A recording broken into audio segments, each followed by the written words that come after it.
術のやついないみたいだな。先生かい？今日は休みだから患者さんが来たら直接奥の部屋にって言ってたよ。あ、そうだったのか。おばあちゃん、ありがとな。奥の部屋に行こうぜ。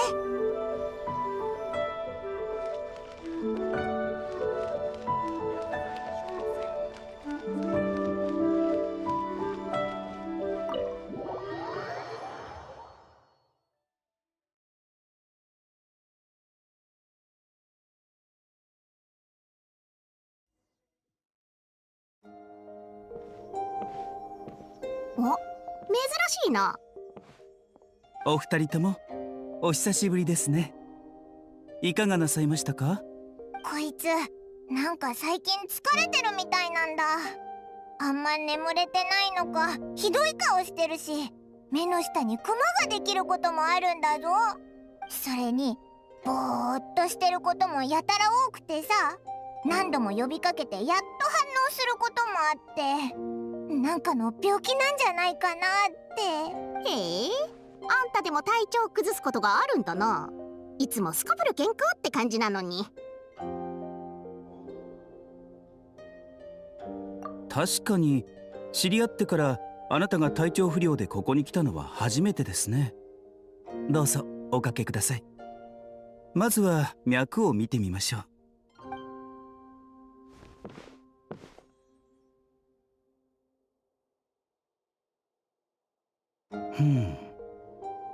白術、すごく真剣な顔だぞ。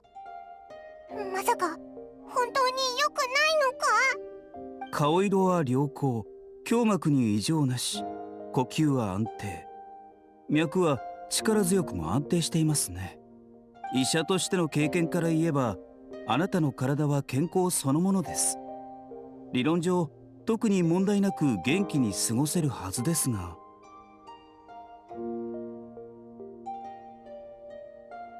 ええ、それこそが私の引っかかる点です。健康であるにもかかわらずそう感じるということは、あなたの今の状況はいささか複雑であるということ。体を蝕む病には大抵原因があり、治療法も存在するものです。しかし体の外から来る病となると、医者では処置が難しくなります。体の外って？例えば呪いや不術などがありますが、今の段階では判断しかねます。ただの過労による精神疲労かもしれません。こうしましょう。この病室をお貸ししますから、まずはゆっくりと休んでください。どのような原因であれ、糸口は必ず現れます。対処法を練るにしても、まずは病巣を明らかにしませんと。安心しろ。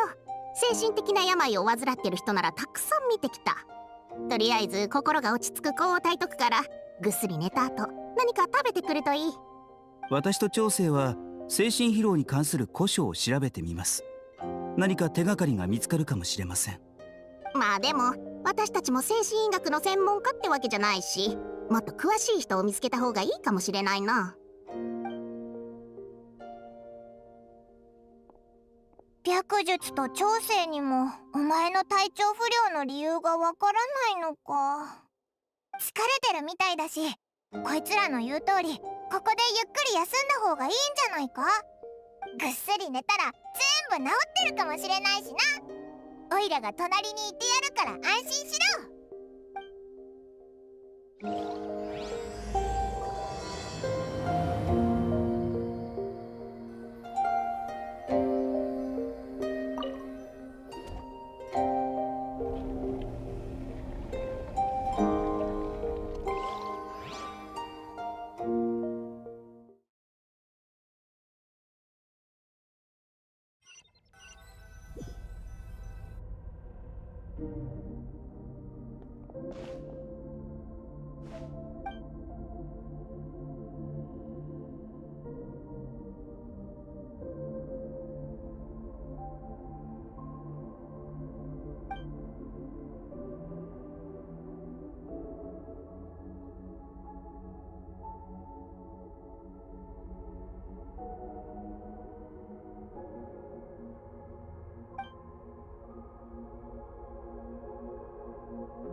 旅人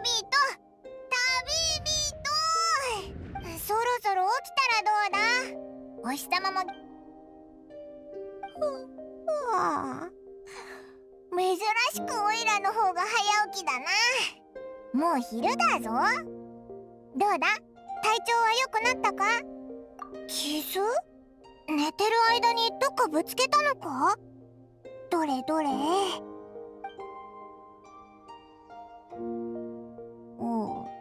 なんもないぞ。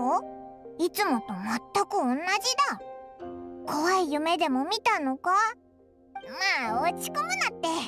夢は逆夢とも言うだろ。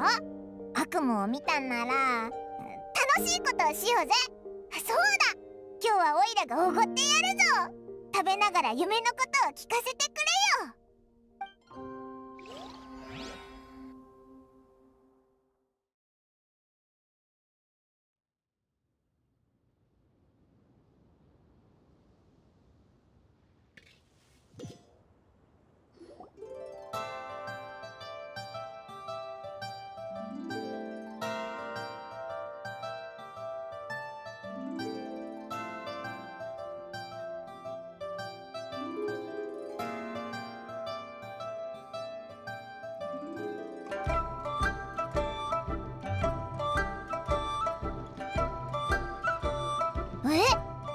霧に包まれた場所にいてトゲに刺される夢を見た？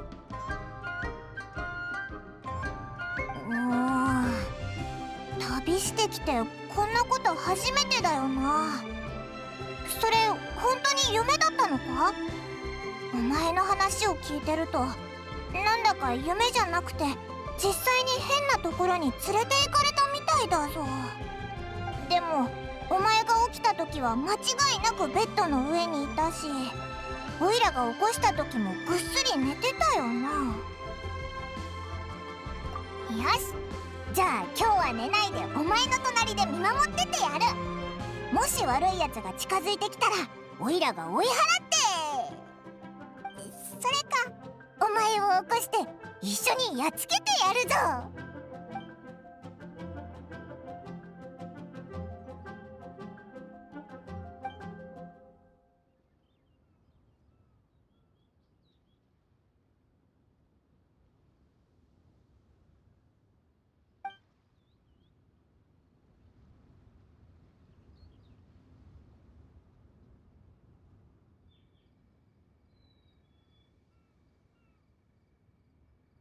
亡くなったみたいか？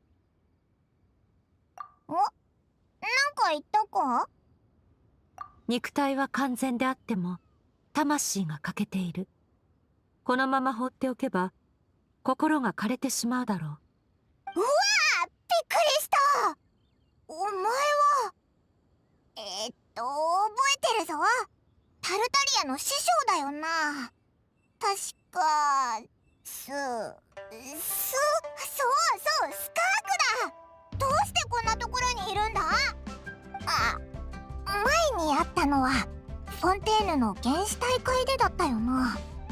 オイラたちは先にそこを離れたからお前とはそれっきりになっちゃったけど、あとタルタリアがお前を探してたぞ。どうして万民堂にいるんだ？オイラたちに会いに来たのか？さっきなんか言ったのもお前か？いえ、何を見た？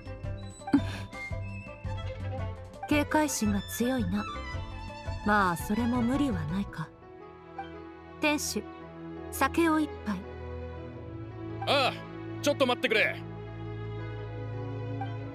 はいよ、自家製で度数は控えめだ。ウさん、チコ魚焼きを追加で。ああ。はあ、こんなに客が入ると分かってたら神格を休ませなかったんだな。お前の問題に関与するかしないか、私にとってはどちらでもいいことだ。故にこちらから歩み寄るつもりもない。私を信用するかどうかはお前次第となる。もし助けを必要とするなら早めに言え。私がこの酒を飲み終えるまでにな。この近くで軽度のアビス乱流が発生したため、それを調べに来た。お前たちに会ったのは偶然だ。お前の魂は欠けていて、傷口にはアビスに侵食された跡が見られる。これ以上は言わなくともわかるだろう。アビス乱流？魂が欠けてる？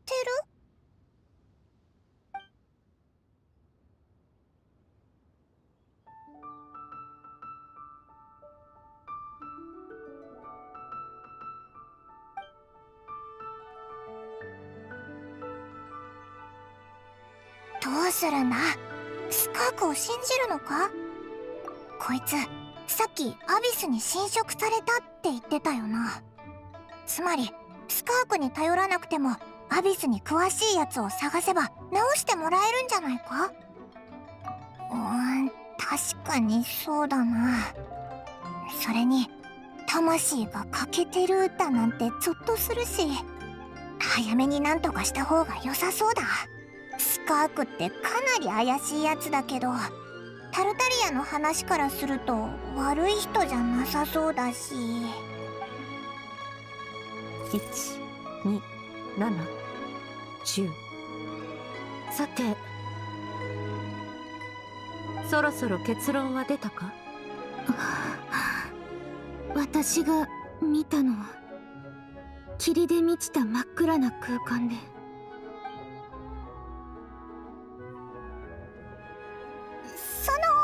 スカーク様、オイラたちが知ってることは全部話したし、手伝ってくれるよな。その空間の霧を払うことはできなかったか？ああ、事情は理解した。後で桐原に来い。酒代はテーブルに置いておく。一緒に会計しておいてくれ。おう、任せろ。ってあれ、もういなくなっちゃったぞ。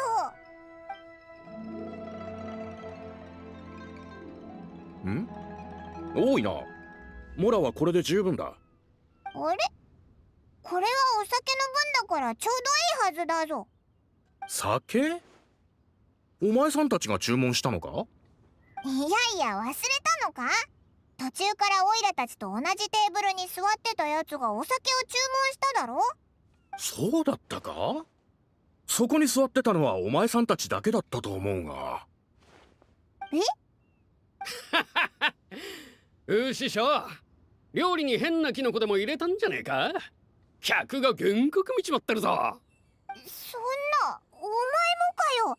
見てなかったのか？これぐらいの背丈で白と紫の服を着た女の人が向かいに座ってお酒を注文しただろ？ああ、そう言われるとそんな気がしてきたな。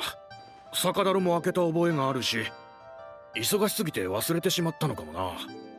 じゃあモラは受け取っておこう。また来てくれ。こっちもお勘定。はいよ、ただいま。どういうことだ？みんなスカークが来たことを忘れてるみたいだぞ。お酒の代金を渡されてなかったらオイラも見間違いだったんじゃないかと思ってたところだぜ。考えたら背筋がゾワゾワしてきた。桐原に来いって言ってたよな。早く行こうぜ。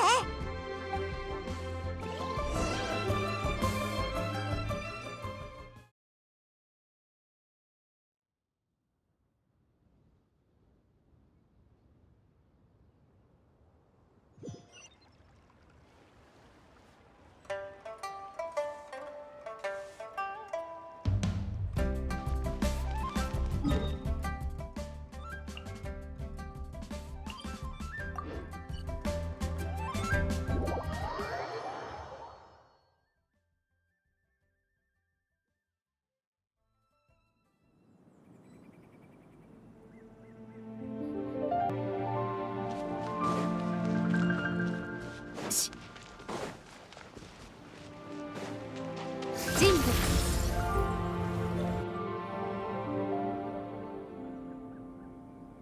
うわ、なんで樹液ハウンドがこんなにいるんだ？みんな忙しそうに何か集めてるみたいだぞ。近づいてみようぜ。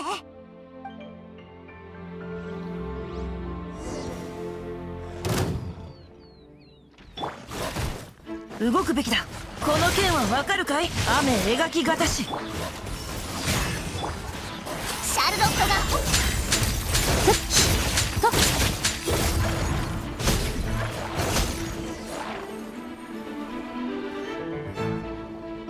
これがあいつらの集めてたものか？見た感じまるで。そう、それだ。一体どうなってるんだ？強い力を持った生物は例外なく生まれた瞬間よりこの世界に影響を与え始める。たとえ死んでもその影響が完全に消えることはない。魔人こそその最たる例だ。何千年も前に地へ落ちた魔人の残骸は今なお大地の奥深くに埋もれている。歪んだ意志と深い呪いを宿したままな。それらが集まることでお前たちの言う魔人の残滓となる。本来はこの地の下に封じられていたものだが、何者かの手によって一部が掘り起こされ持ち去られたようだ。何をしている？いや、なんでもない。お前が実在するのか確かめたかっただけで。触れたぞってことは幽霊じゃないのか。自分の命が危ないというのにそのようなさまつなことを気にするとは存在感を消す秘術だ。見た者の記憶を瞬時に消す。お前たちと違い私は世界とのつながりを持つつもりがない。力なき人間に私を記憶する資格などないし、むしろ彼らにとっては忘れてしまった方が幸せだろう。本題に戻ってもいいか？何の話だっけ？あ、そうだ、魔人の残滓。ここの魔人の残滓が弱まってるって言ってたよな。それっていいことなんじゃないのか？オイラたちの経験だと魔人の残滓ってどれも悪いものだぞ。そのせいでいろんな災いが引き起こされたしな。人間の目にそう映っているだけだ。そして力とは突如として生まれるものでも理由なく消えるものでもない。その力は何者かによって奪われたのだ。ああ、察しがいいな。お前のように奪われた被害者はあまたといる。ただそいつらは声を上げることができなかったがゆえに誰にも気づいてもらえなかった。スメールの砂漠に一夜にして大量の生害獣の死体が現れた。また同時に地下にあった魔人の残滓が減っていた。魔人の残滓は相手の狙いの一つに過ぎない。この世界のあらゆる力が多かれ少なかれ流出している。空にある星屑を含めてな。空にある星屑を含めて？この数ヶ月の間で42の星が消えた。カーン・ルイヤでは空にある星屑は地上の強者とつながっているという説がある。そのものが命を落とした時、星屑は消えることなくただゆっくりと新たな星座に変化するのだが、しかし今多くの星が消えた。ではそこにあった力はどこに行ったのか。少し考えればわかる。何者かがずうずうしくもこの世界から吸い取っているのだ。まるで養分のようにな。今回奪われたのは魂のかけらで済んだが、次はどうだろうか。さてな、ただこれだけは言える。お前が失ったものを取り返すのは決して容易ではない。そのものはありとあらゆる力を吸収し、今や魔人と並ぶほどの力を、いやもしかするとそれ以上の力を得ているだろう。しかしそれ自体は些細な問題だ。お前はオイラたちを手伝ってくれるってことでいいんだよな。互いに利があるだけだ。私も相手の正体を突き止めるのにお前たちの力を借りたい。やったぞ。お前って強いんだろ。それにアビスに詳しいみたいだし、お前が。礼はいらない。お前にとっては思いがけない災難だろうが、ただそれを元の生活に戻してやるだけのことだ。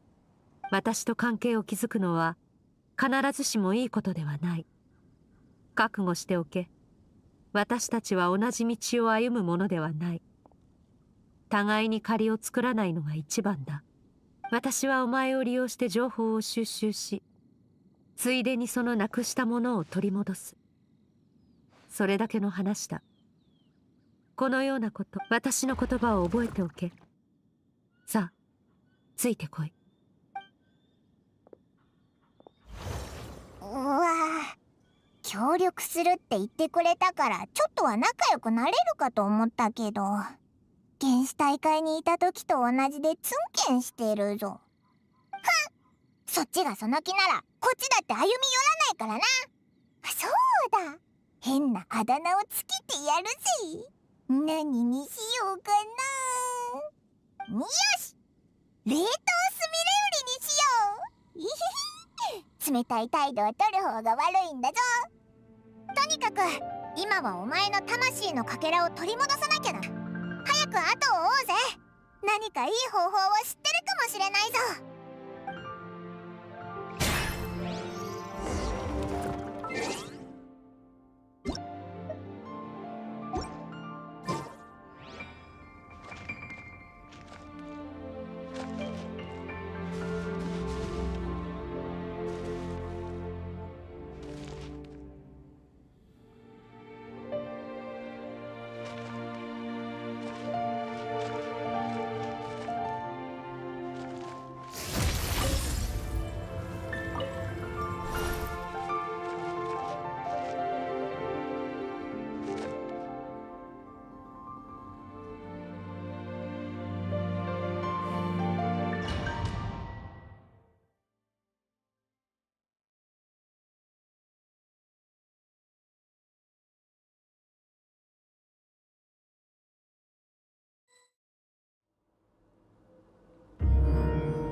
Whoa! This place is way bigger than Paimon expected. Where are we? This is where I live. I suppose it's the closest thing I have to a home here. It is. I brought you here because time flows differently in this place. I don't know how much Ajax has told you, but when he fell into this space, I mentored him for 3 months. In that time, only 3 days passed in the outside world. Ajax? Oh, right! That's Child's real name! Yeah, Paimon remembers him mentioning something like that. So, a month here is equivalent to 1 day in the outside world? That should mean we're safe from that power-hungry soul snatcher for now, right? Yes, well, I didn't bring you here just to show you around. In the outside world, the Traveler could be attacked at any moment. But coming here has bought us quite a bit of time. Now, we just need to figure out how to investigate that place you saw. The one full of fog. Both your description and the abyssal disturbance I felt point to that space having some connection to the abyss. It could even be a domain similar to this one. The thief who stole that fragment of your soul is hiding there. But the abyss is a chaotic and turbulent place. If we want to pinpoint their location, we need to see what that space looks like without the fog. Abyssal power can grant a special form of sight. Have you ever wielded abyssal power before? Okay. Do you plan to learn? That tracks. All the information you have suggests the abyss is something sinister. And that abyssal power is a wild and dangerous force that always spells disaster. And you're saying that's not true? Depends on your perspective. Floods and hurricanes take countless lives too. But if one day you gain the power to control them, what was once a calamity is now just another tool in your arsenal. I'll respect your opinion though. Just means we have to turn to the second best option. A little abyss crystal that contains my power. Wear it on your head, and we'll be able to perform dream mirroring when we fall asleep. Dream mirroring? It means experiencing whatever the other person is dreaming. Everything they see, think, and feel. Since you haven't studied the art of using abyssal power, and have no plans to jump in the deep end right now, I'll have to do the investigating for you. With dream mirroring, every time you slip into a deep sleep, I'll see with my own eyes whatever scene plays out in your mind. Then, I can guide you through the dream environment, and we'll take back what was stolen from you. Huh. You make it sound so simple. Tough to say. This is an unprecedented situation for both of us. Even assuming we do manage to find where this entity is hiding, like I said, getting your soul fragment back won't be easy. To play it safe, I need to give you some special training first. Wait, you're gonna teach her some of your martial arts? Does that mean the next time we see Child, we have to treat him like our senior? Do as you want. For my part, I don't see you as my disciples. You're already a pretty good fighter. All I'm planning to do is build on your current skills and train you for the specific scenarios that I think we might face. But that's enough talk. If you're ready to do this, then come with me.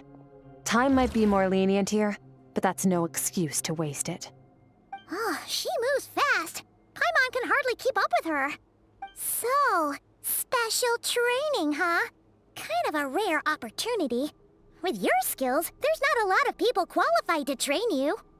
The last time something like this happened was probably anti-Raiden Shogun training, right? Oh, feels like a lifetime ago.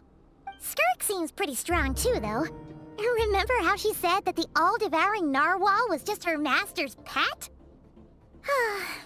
Maybe we really will learn something here.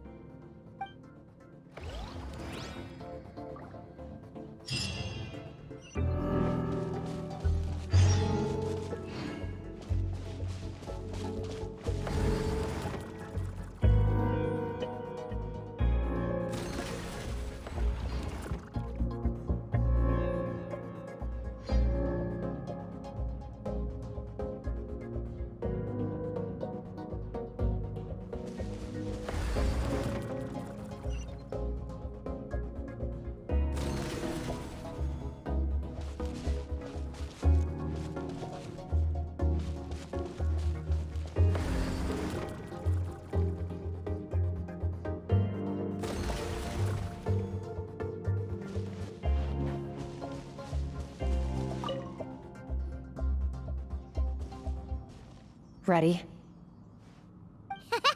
Bring it on! Your training will be split into 3 stages. Testing your blade work, elemental abilities, and reasoning skills. We'll start with blade work. You're no rookie in this area, so I won't need fighters. Consciously or not, you'll have picked up all kinds of techniques from them. You bet! There's Kaya? Yeah, we've met sword masters like you in every nation we've been through. You sparred with a bunch of them too, right? Nice to know it's all gonna come in handy now. Don't get too smug. In sword fighting, techniques alone are not enough. You need a cohesive system to bring it all together. A style or school of fighting. To use the human body as an analogy, your style is your skeleton, the foundation, the framework. Techniques are the muscles and other flesh attached to the bones. This is where your strength comes from. Improving your sword fighting is like growing that body. If your frame got bigger and taller, but you didn't add any muscle mass, you'd be weak and flimsy. Then again, if you packed on pounds of flesh without a big enough frame to support it, you'd end up bloated and unwieldy. You need to do some introspection. Take a good, hard look at your past experiences, needs, and which parts can be used to form your own system of blade work. Only then will you get the full utility out of all your thoughts and observations along the way. Only then will every strike you deliver make perfect sense. Wait, is that it? Paimon thought you were gonna teach her some cool new moves. Like when you went swoosh and opened a tunnel to another place. One day, you'll reach a new level of power where you realize that even that's as basic a trick as any other. But right now, our sword styles are so wildly different that teaching you mere techniques is pointless. There are no shortcuts in the pursuit of power. Failure is your best teacher, and rigor is your coursework. That's all I have to say. Time to make a start. Train until you're satisfied with yourself. Now focus. Destroy the crystal columns as swiftly as you can.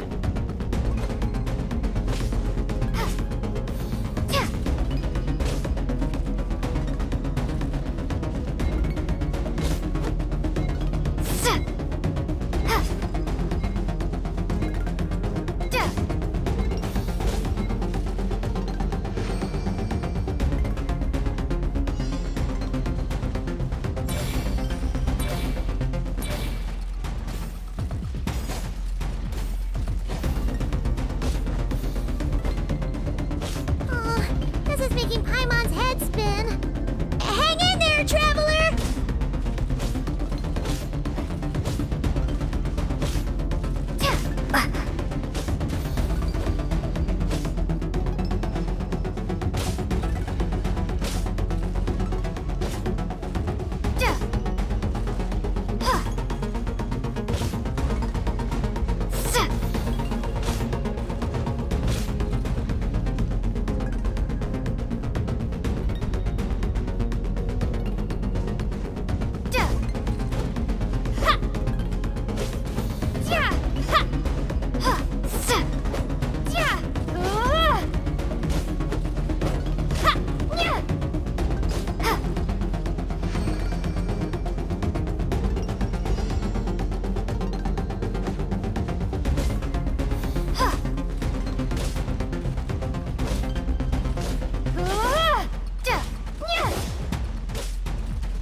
Stay calm. Use your head. You have to keep it together.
This moment will be frozen in time. Cut to the chase.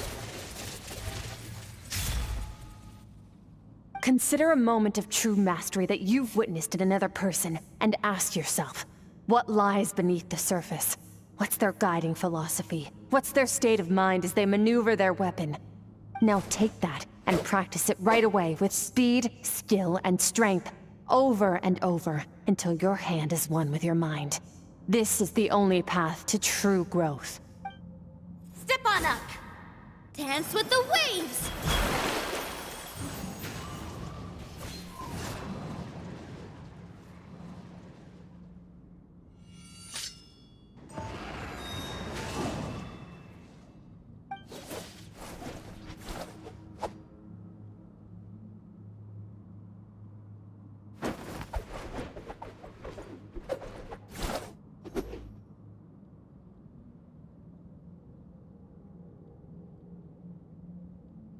If you start to tire, empty your mind, but do not stop. Stay in that frame of mind as you keep up the fight. Get rid of all redundant movements. Imagine your sword is an extension of your own body. Wield it just as you wield your arms, hands, and fingers. 'Twas on a deserted, moonlit night that the hero approached the vile dragon's limpid lair. Ring cutter! Feathers fleeting wet, the white heron. Looks like you've made some real progress. That concludes your training session. Awesome! Paimon knew you could do it! How do you feel? As you should be. Time flies when you're training hard. You've actually been going for several days now with no rest. Yeah, meanwhile, Paimon's had a whole bunch of naps. But you were so focused, she didn't want to interrupt you. Go get some sleep. I'll be doing the same very soon. Let's hope you see that foggy place in your dream, so I can get this investigation over and done with.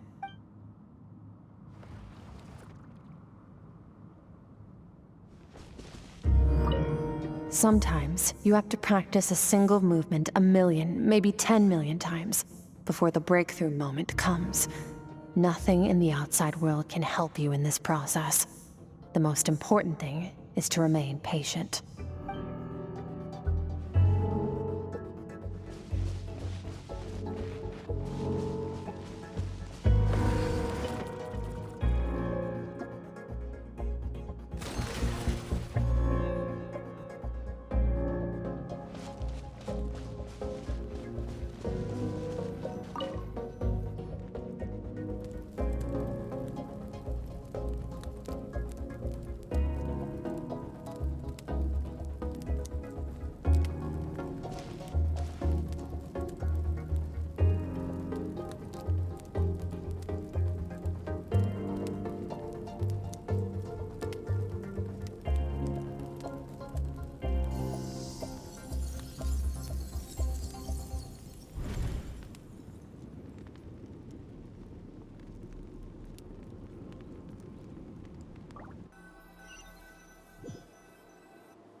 Skirk, why are you skipping classes again? We've talked about this.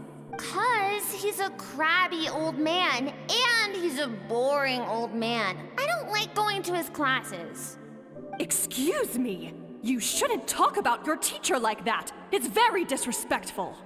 All right, let's not get into a big fight about this. Skirk's learned what she needs. There's no point forcing her to sit through more classes if she doesn't want to be there. But I'd still love to hear about what you got up to yesterday. Why don't you tell your dad all about it? I went diving, and I saw this huge fish. I never knew they could get that big. It looked kinda dumb, though, with that stupid big fat head. I tried to shake its fin, but it just spat water at me. Oh, and today, I'm gonna go to that prairie up north. There's supposed to be this giant bird there that can spit fire. I bet if I climbed on its back, it could fly me all the way to the stars. Then I suppose your old dad should get one as a pet too. Otherwise, how are you gonna hear me call you for dinner up there in the stars? When it's time to eat, I'll come back on my own, Zilly. Anyway, gotta go. Bye, Mom. Bye, Dad. Wait! Put on a coat at least. You'll catch a cold. I'm talking to you, young lady.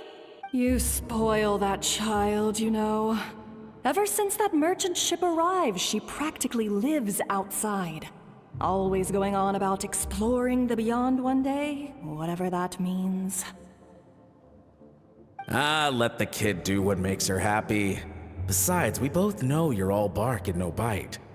Come on, our little adventurer is gonna be hungry when she gets back. Let's get started on dinner.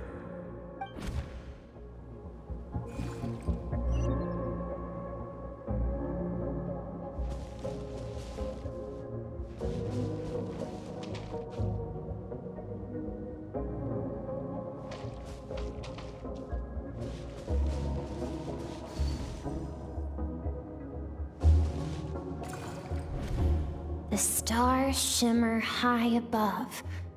But what lies beyond the stars? Mountains as far as the eye can see? An endless snowy plain? Or maybe buildings taller than the sky, like the people from the merchant ship said? I can't be the only one asking these questions.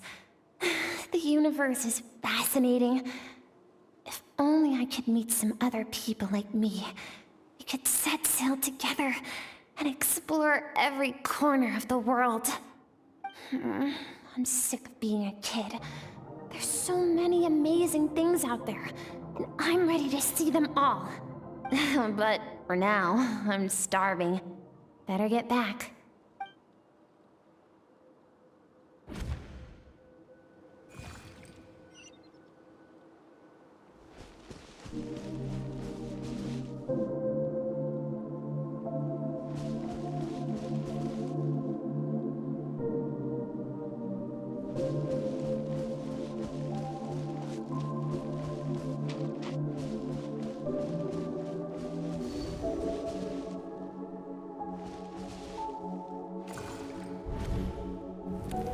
Don't let a single one of them get away! No, please, spare the children! Stay back! They're coming! Run! Help! Eliminate the threat. Take him down. Don't be scared. Ah! This way! We'll never make it! Fire. There's fire everywhere. What happened? I told you we shouldn't have trusted these outsiders!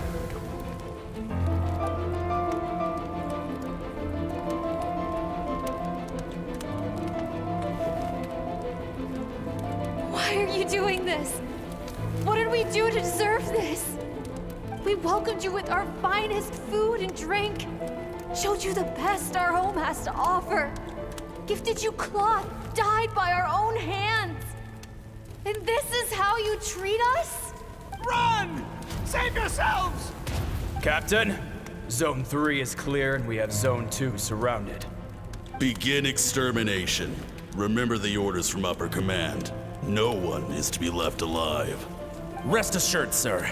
We have enough munitions to annihilate these savages and burn their entire civilization to the ground. Good. The only ones who put up a real fight are that man and his wife, correct? What's their status? We shot the man in the ankles and the wife broke her wrist attempting to fight back. They won't be doing much more fighting.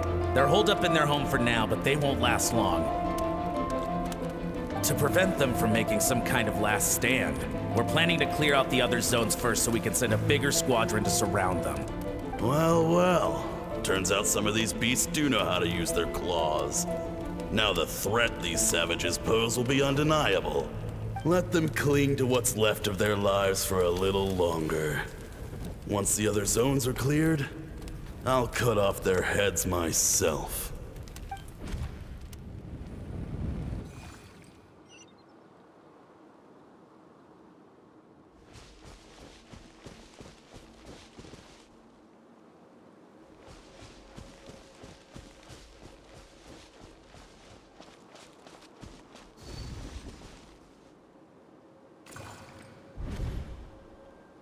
Dad? Mom? Skirk, you're all right? Thank heavens. I'm so happy to see you, sweet girl. But you need to go. It isn't safe here. They'll be back any second. What happened? You're bleeding a lot. Dad? Mom? This is the place. Alert all units. Prepare to surround. Run, Skirk! Run as far away as you can! Don't trust anyone! Your dad and I, we're not afraid to stare death in the face, but we need you to survive. My clever girl, so curious. You're already so brave. I know you're going to grow up to be such a positive light in this world. Whenever you miss us, just play this song. Remember, life is a gift. Don't let darkness claim it. Break down the door! Look what we have here. A savage that can pluck a tune. Well, the show's over.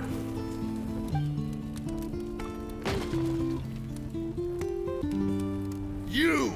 Stop singing! Shut it! I said shut it or I'll make you! Fine. Have it your way.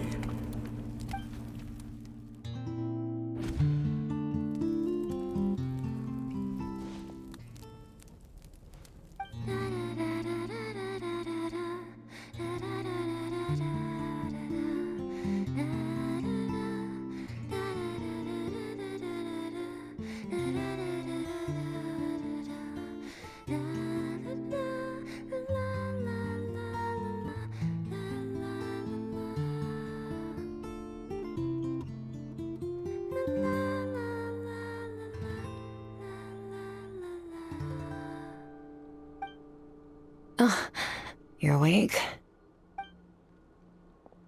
I found a few clues while you were asleep, but it's only a start. Now, time for the second stage of your training. This time, the focus is elemental energy. Come find me when you're ready to begin.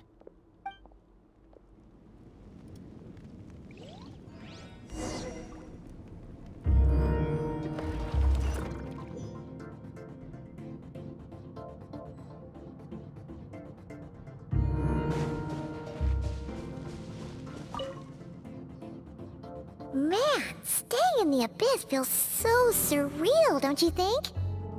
No day and no night. It's like time hardly exists. If we weren't careful to keep track, it feels like we'd have no idea how long we've even been here. Well, except for the fact that Paimon still gets hungry like clockwork. You go do your training. Paimon's gonna grab a bite.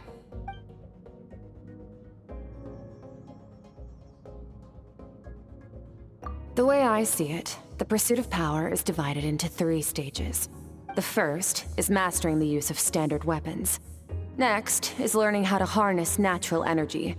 And after that, you're free to challenge even higher. The natural energy of Teyvat is, of course, elemental energy. But that's not my area of expertise. I draw from a different source of power. Abyssal power, yes. Also known as the power of the Void Realm. My master, Sertologi, is a true expert in that area. After all, he was one of the group of 5 that infamously stole the all-encompassing power of the Abyss, an act for which the people of Conria gave them the epithet, the 5 Sinners. The elemental energy of Teyvat, on the other hand, is derived from the power of the Light Realm. These 2 forms of energy exist in direct opposition to each other. Suffice to say, there's not much I can teach you this time. A keen observation, traveler. Call it respecting local norms. The Abyss stands in direct conflict with the will of this world. So, to make my life easier, I disguise my power to make it appear cryo-like in nature. It's a technique I learned from some Conrian ruins, known as the 7 Shifting Serpent. If you ever change your mind about delving into abyssal power, I can teach it to you. So I've heard. You seem to have a knack for removing abyssal power. But is purification really what's going on there? Like I said, power does not simply disappear. Just thinking out loud. Let's focus on your elemental training. That's what's gonna help us if the situation gets tricky. True growth comes from adversity, but only if you make the choice to pick yourself up again every time you fall. So, it's time to push yourself to the limit, and then keep pushing. This is the only way to advance at pace. Use the power of Animo to clear the field as fast as you can.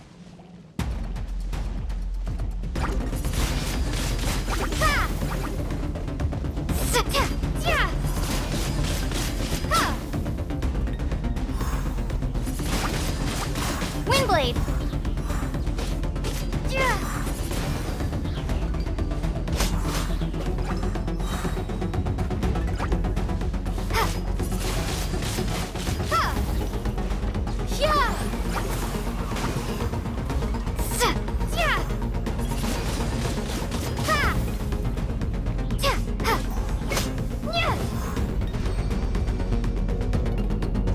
Observe your surroundings.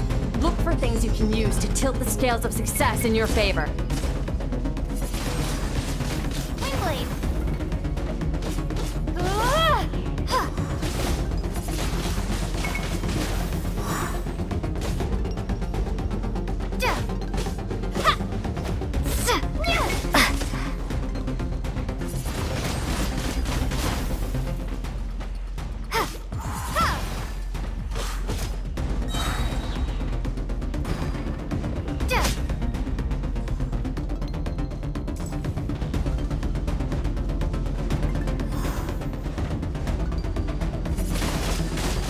Windblade!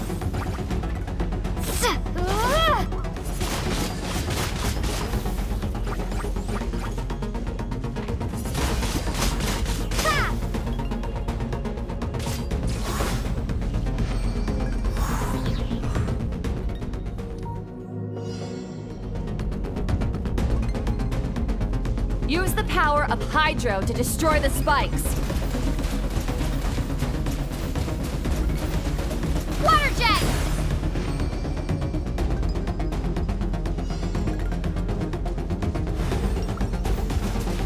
Faster. Don't give them a chance to strike you. You need to be quicker than you were in your dream. You can't afford another injury like that.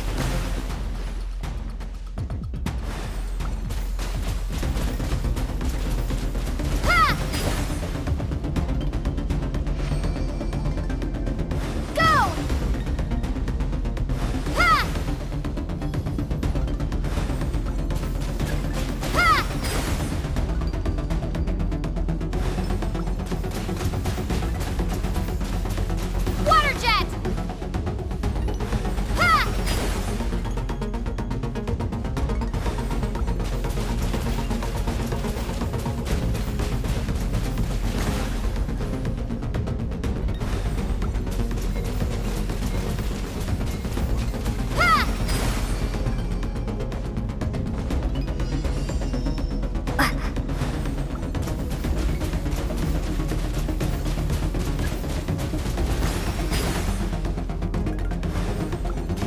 Water jet!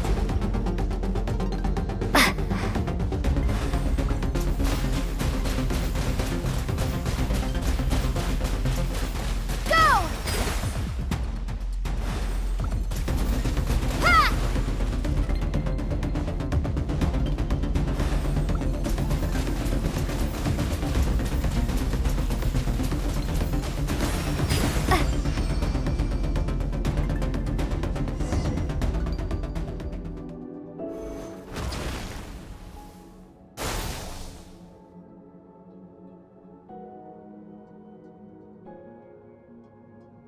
You need to understand what makes you special. The ability to wield elemental energy without a vision and switch between the elements at will. It means your aspirations need no approval from the gods. Your power is not, so be bold. Do not be afraid to chart your own path.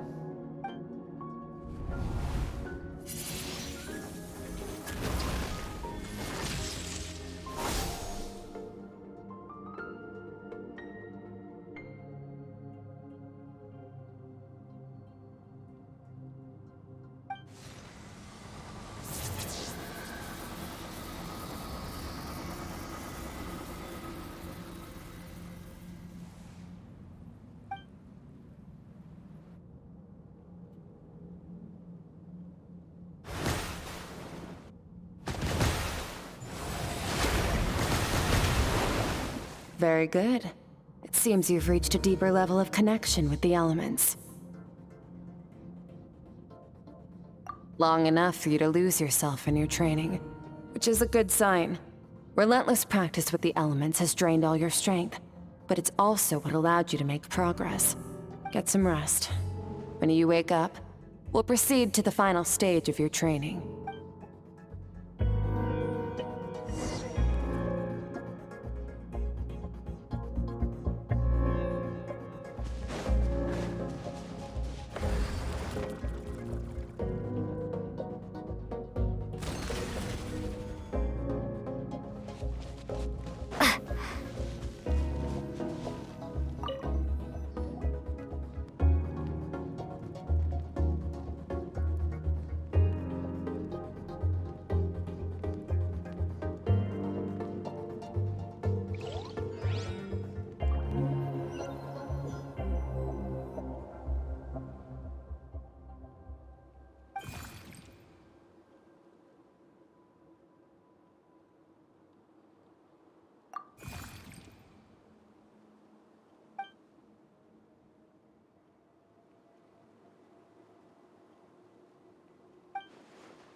What is the secret to power?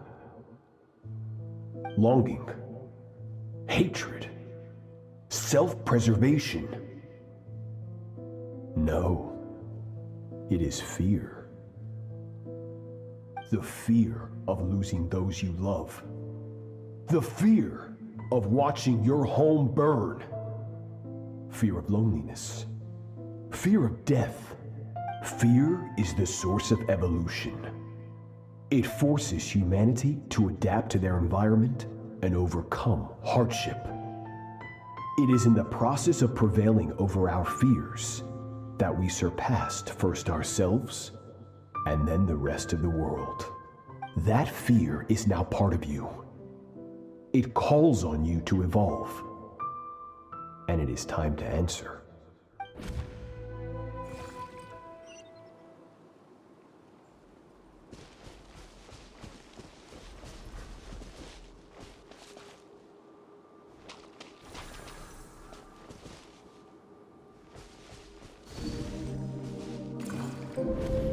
Any minute spent missing home is a minute wasted.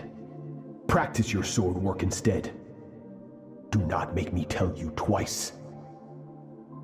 But, Master, I can barely lift the sword anymore. If I keep going, I feel like my wrist is going to break.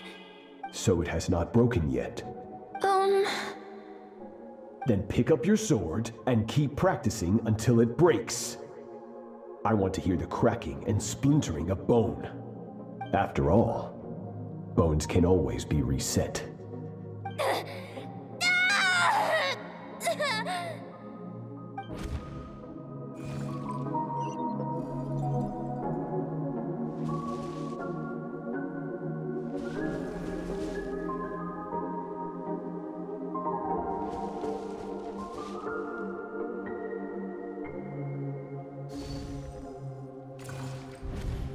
Good skirk.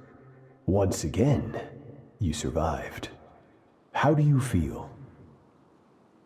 Cold and pain. These are signs that you are adapting to the abyss. Each time the flesh is torn and the spirit crushed, each time you claw back from the brink of death, you become stronger. I now understand why these people sought to destroy your homeland. Your potential goes beyond even what I could have anticipated. But you still have much to learn in your pursuit of strength. Your mind is rife with distractions. From now on, I shall show no mercy in your training.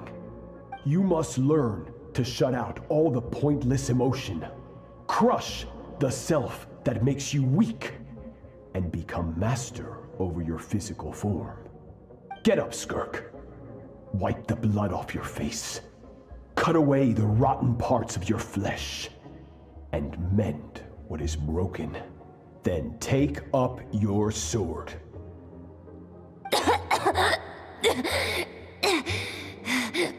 Yes, Master.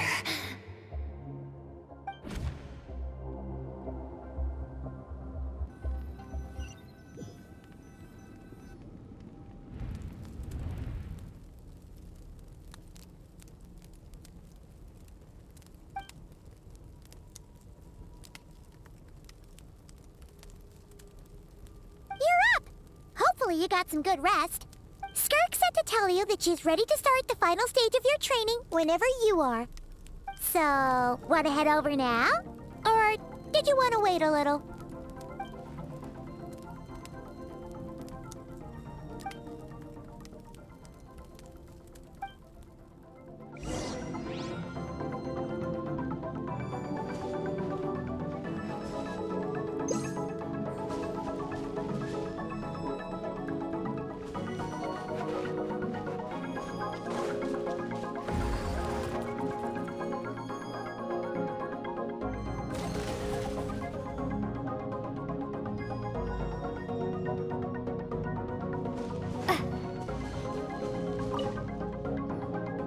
From your training so far, you have gained better command of the sword, and more control over your elemental abilities.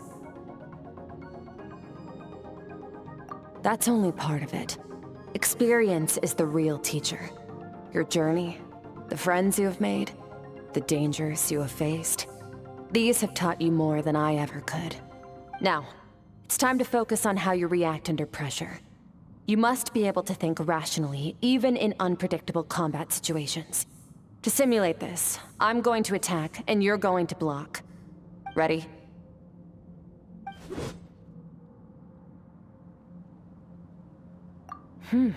Not bad. That defensive stance looks near unbreakable. Just like your brother. Oh, that reminds me. You still don't know what happened to him, do you?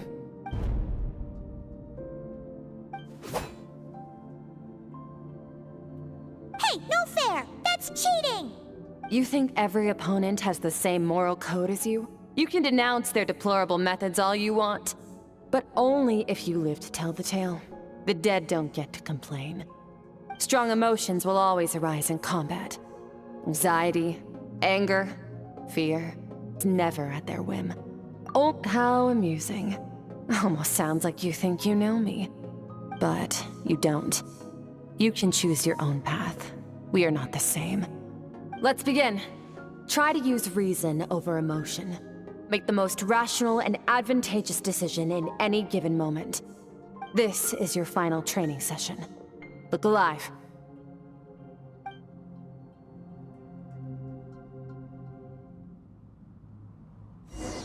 Same drill as before, but this time I'm going to interfere. Hold your focus.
Not bad. Better than I expected.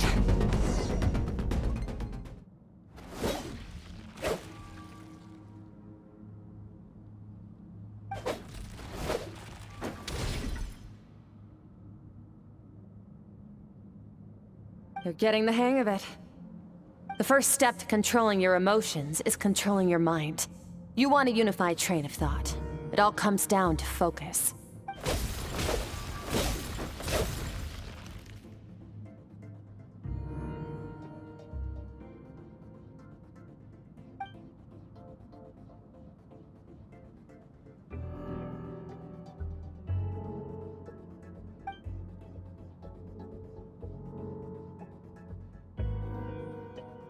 Your mind is rife with distractions.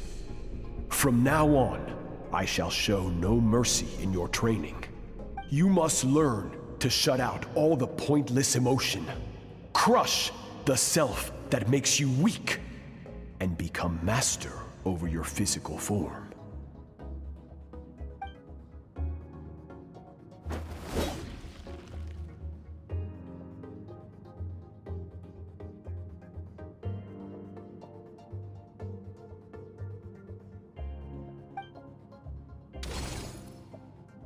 Stop. Let's pause here. One look, and I can tell your mind has wandered. That's to be expected. There's a limit to how long a human being can concentrate on one thing. Staying calm and focused sounds simple in theory, but in practice, it's more demanding than sword work or elemental abilities.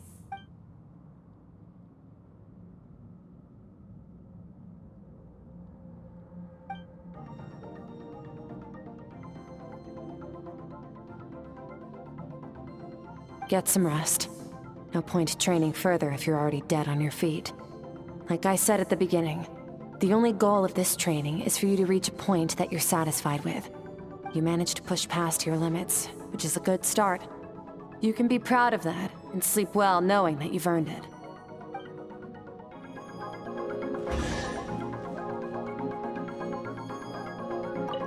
Warriors will train day and night to perfect their skills. But when the battle comes, their fate may be decided in a matter of one mistake, one moment of hesitation. And just like that, all their blood, sweat, and tears were for nothing. You need to push yourself to perfection, or you might not even live to regret it.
Skirk is amazing. She faced down that terrifying giant and cut its head clean off. Oh, she got hurt though, didn't she? I heard it was pretty bad. Yeah, well, that ain't her sword work. I heard Master suffered a grave injury once too. Lost an arm and a leg and still came back stronger than ever. Skirk's You're always so resolute, so unshakable.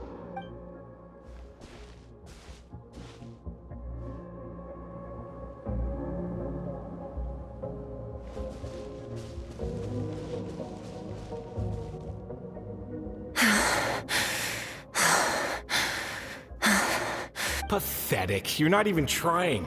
You're so much weaker than you think. Skirk, have you become a positive light in this world? Do you even remember how many of us perished in that fire? How many bodies were left to rot on the scorched earth? Yet you alone live on. Keep your gaze fixed on your blade. You don't deserve to rest. I have so many questions. I just want to jump in a spaceship, explore the whole universe, and get answers from the stars. I just need to wait till I'm grown up. Then I can do anything. Now, you must bid farewell to who you were in the past and become someone stronger. Run! Let's see here. First things first, you need a new identity. Going around telling people you're from somewhere beyond the stars won't do, now will it? How about saying you hail from beneath the earth instead? As the Conrian saying goes, venturing out into the universe and down into the abyss are the same in that both are braving the dark unknown. Well, I'm a visitor on this planet, so I'll follow the rules. Ah, splendid. That saves me quite a bit of trouble. Let me offer you a piece of advice in return, although it might not be what you want to hear. I know the pursuit of strength is important to you, but taking a moment for yourself every once in a while is never a bad idea. Ignore her existence for too long, and there will come a day when you can no longer hear her voice.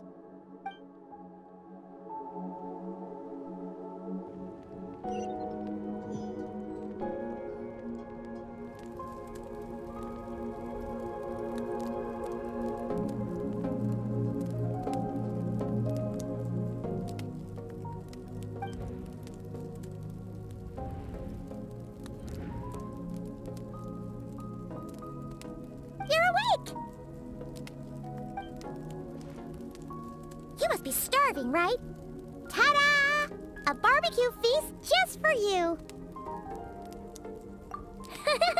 Of course you are!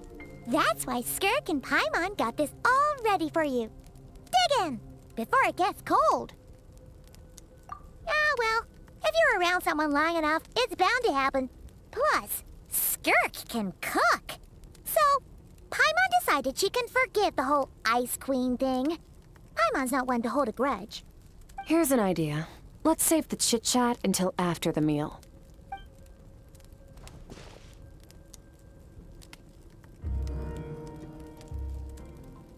Ugh, so full. Okay, it's Paimon's turn to sleep now. Wake her up when it's time to go.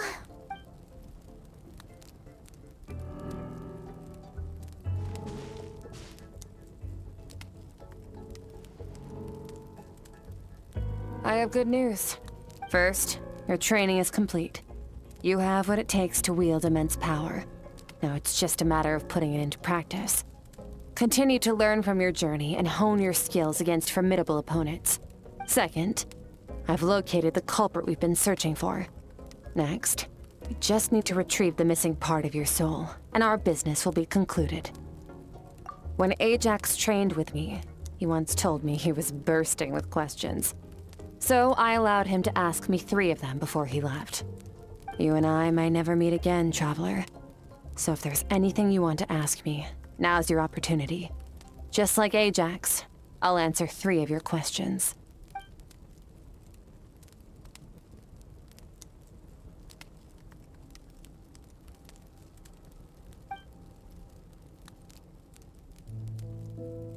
Okay, not the angle I was expecting.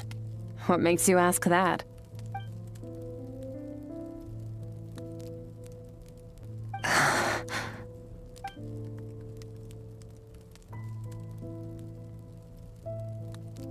I knew that was a possible side effect. Closed off my mind to you for that exact reason. Even with the dream mirroring, you should have seen nothing but endless darkness.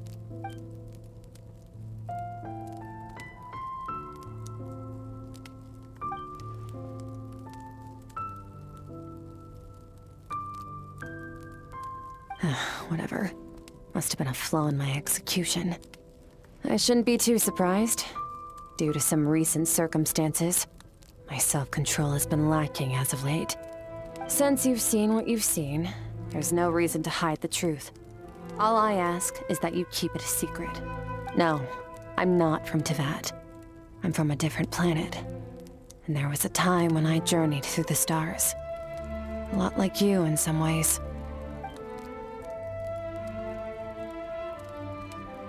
No, we're different in that respect. You're influencing the fate of this world. But me, I'm just passing through. Several hundred years ago, my master, Sertologi, opened the border between worlds and sent me here. But this is not my home. And one day, I'll return to the vast unknown of space. So, there you have it. On to your second question.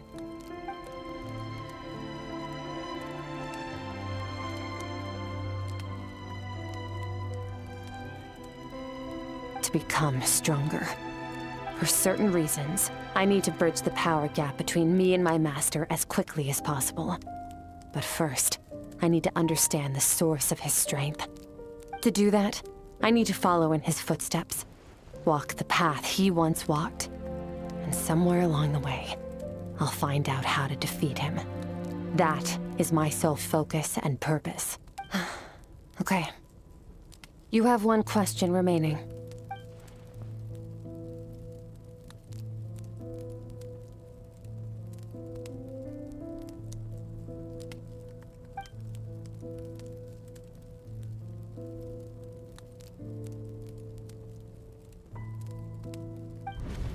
You make it sound so easy. Ever since the incident I experienced there, I've never stopped searching for Master Skirk and that unknown abyss. But it's been years now, and I've still found nothing.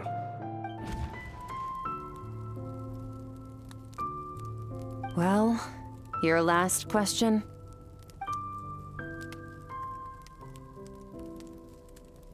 Ajax. His situation is different than yours. Before you ever crossed paths with me, you'd already encountered many formidable people, studied their techniques, and developed your own skill set. So, during your training, all I had to do was build upon that foundation. But Ajax was so young when he came to me. A complete blank canvas.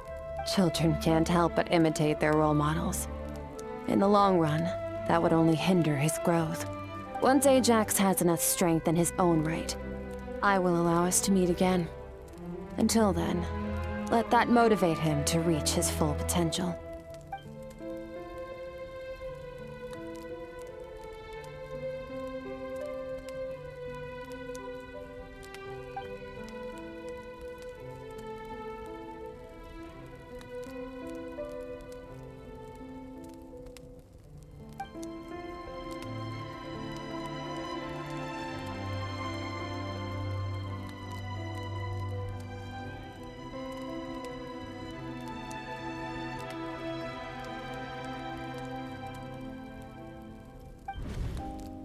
Unlike you, I have no desire to establish a connection with the world.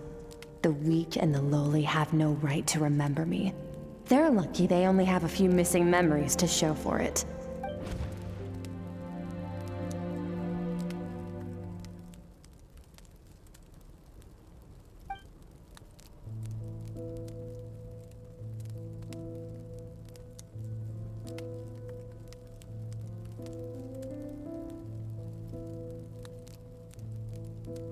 Wake up your companion.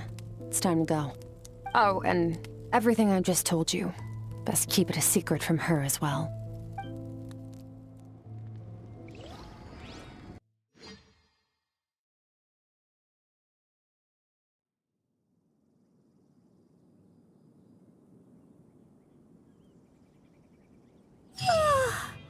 Time to go.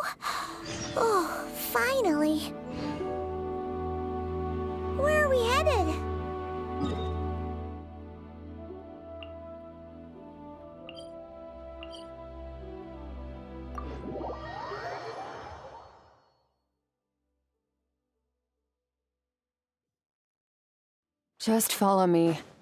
I'll open an abyssal rift close to the culprit's location. It will take us to where he's hiding.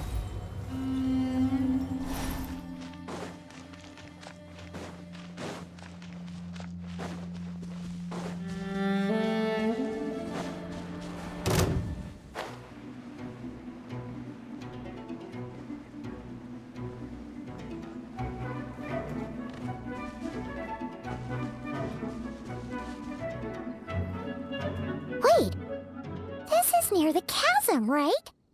Yes. If we enter from here, we'll be able to reach that place from your dream. You have some experience with abyssal domains by now, but still, this is someone else's territory. Best to proceed with caution. Don't worry. Paimon's an expert at hiding behind other people for safety. Oh, but, that means you need to stay safe, traveler. All right. Remember your training. Time to put it to use.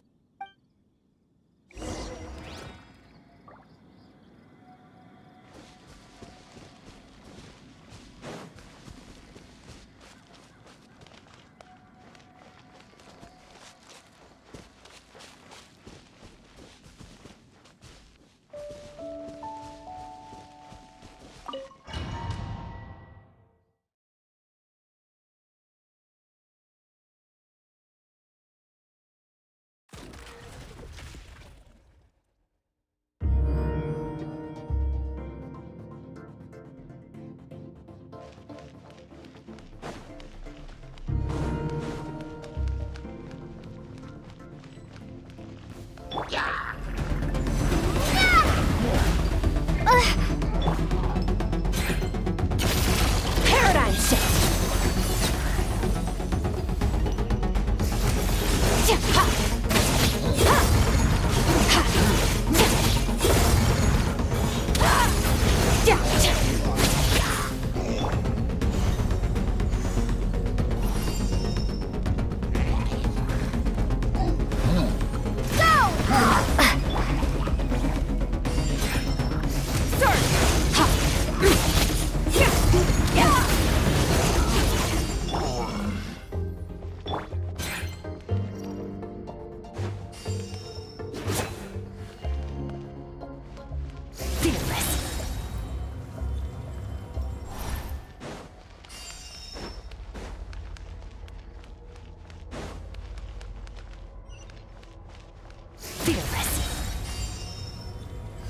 Whoa!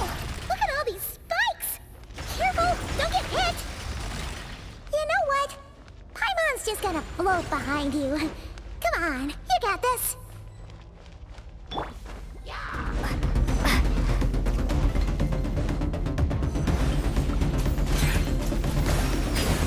Bombs away! Into the bull! Hey, what are you two doing here?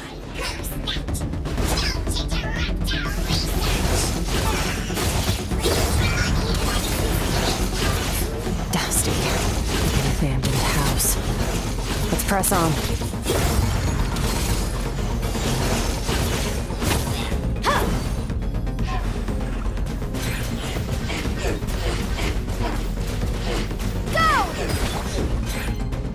Annihilate!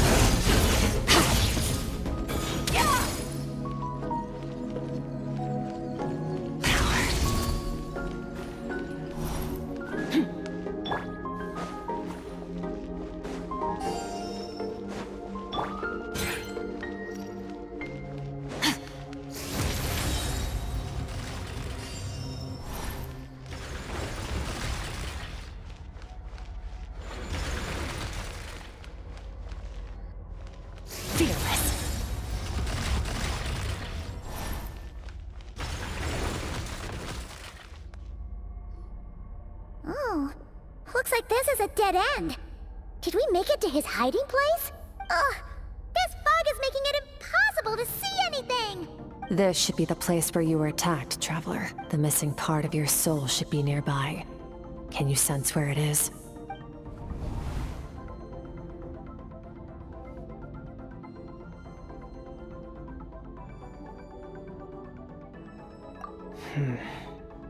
Our opponent must have covered his tracks just in case. Otherwise, you should have sensed it much more strongly. Hold on! Look! The spikes are back! Stay calm. Let's hold back a little. Give our enemy some wiggle room so we can see what we're dealing with. If you're too reckless, we might be playing right into his hands. Our enemy took part of your soul for a reason. Down. Fearless.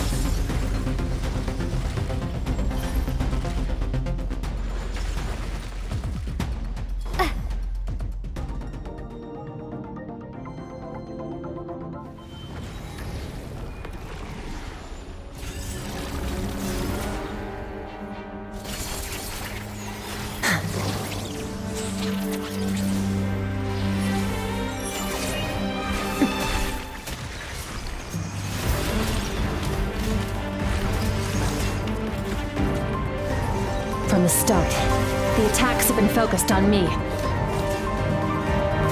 Trying to break through my defenses? I see.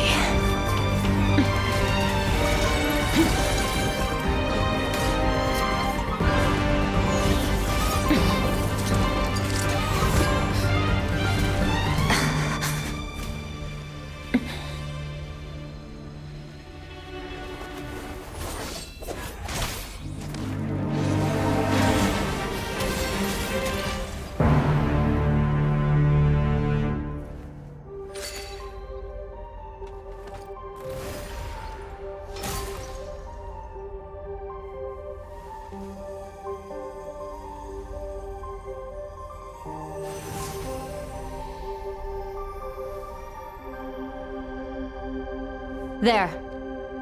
I got it back. Traveler! Skirk! What happened? It looked like Skirk just got...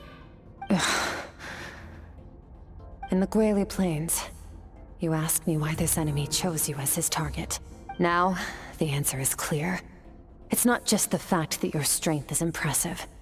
It's also because of your ability to, as you put it, purify abyssal power. Whatever that actually means. The fact is, that ability allowed him to do something that should have been completely impossible. Namely, break through my defenses and steal my power.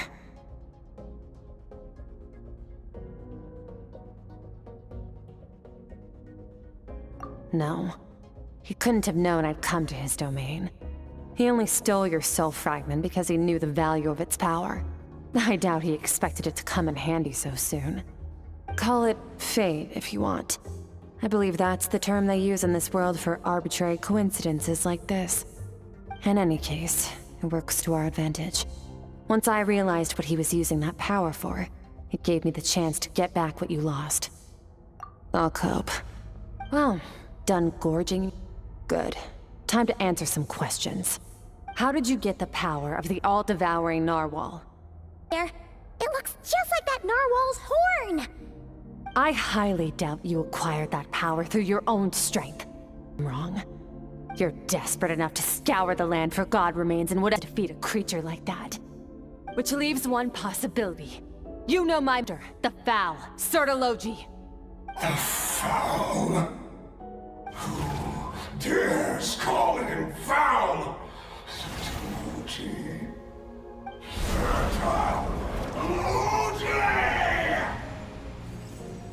What's wrong? Bit off more power than you can chew? You're struggling to hold a basic conversation. Just a little longer. I'm still... Look! It's back! Those obsessed with power will let it devour them before abandoning their pursuit. Keep calm and use reason to decide the best course of action.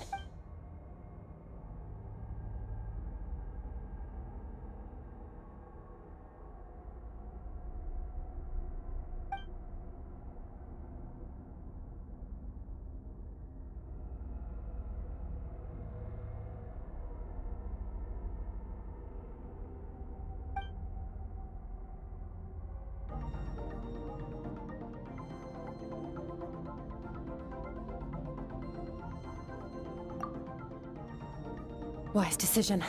Final victory doesn't always come after a single battle. You've got your soul fragment back, so we both got what we came for. Let the enemy draw breath while he can. It won't be for long. Get us out of here, Traveler. You'll need to lead the way this time.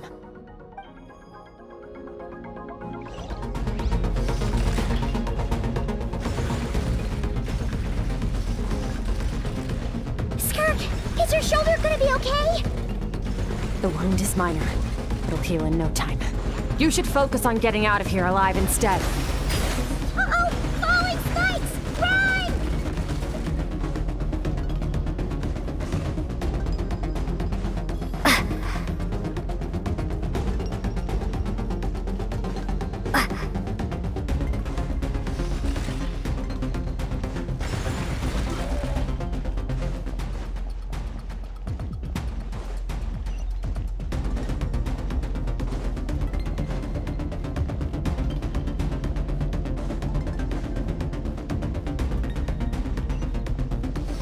Watch out! Looks like this place is about to collapse!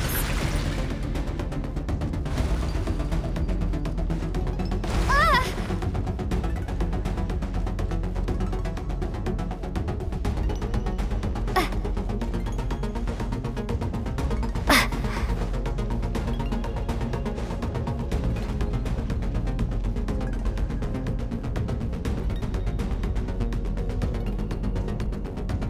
So, this guy's power has something to do with the all-devouring narwhal.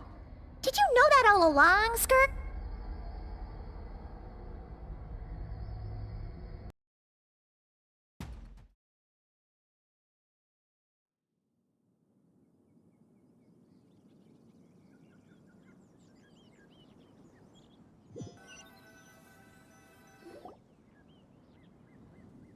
Phew.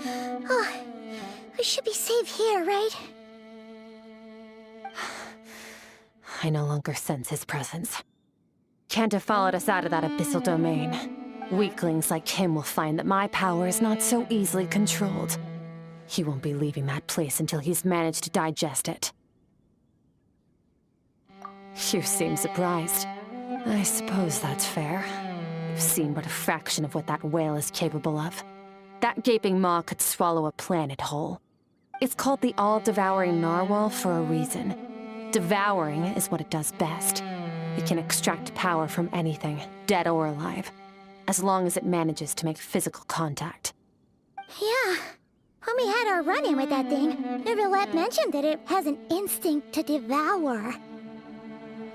Your dragon friend recognized the nature of its abilities and used the power of Hydro to protect you.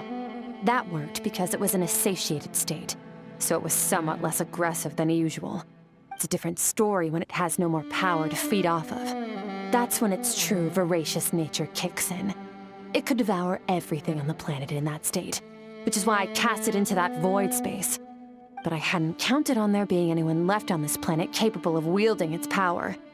To me, that says he must have encountered the whale a long time ago. Meaning, he must have known my master. Exactly. It told me everything I needed to know. Hence why I said we both got what we came for. And I believe that brings our transaction to an end. Now that you're whole again, you can get back to your own journey. I'll handle the rest of this situation myself. No way! We can't leave now! Something was stolen from you because of us. We have to help you get it back! This isn't my first taste of failure or losing power. When you fall, you get back up again and become stronger. That's how it is. But what if that monster finds you before you're all better? Plus, how are you gonna get home? It's not like you can just go swoosh and open a door to the abyss again. Not without your full strength. So, sticking with us for the time being doesn't sound so bad, does it? Fair enough. Then take this. What is it? A bag of Mora. Nothing in this world is free. I know that much. I'll leave the planning to you. Hurry up and decide where to go. We shouldn't linger. We should take Skirk somewhere she can rest. But where?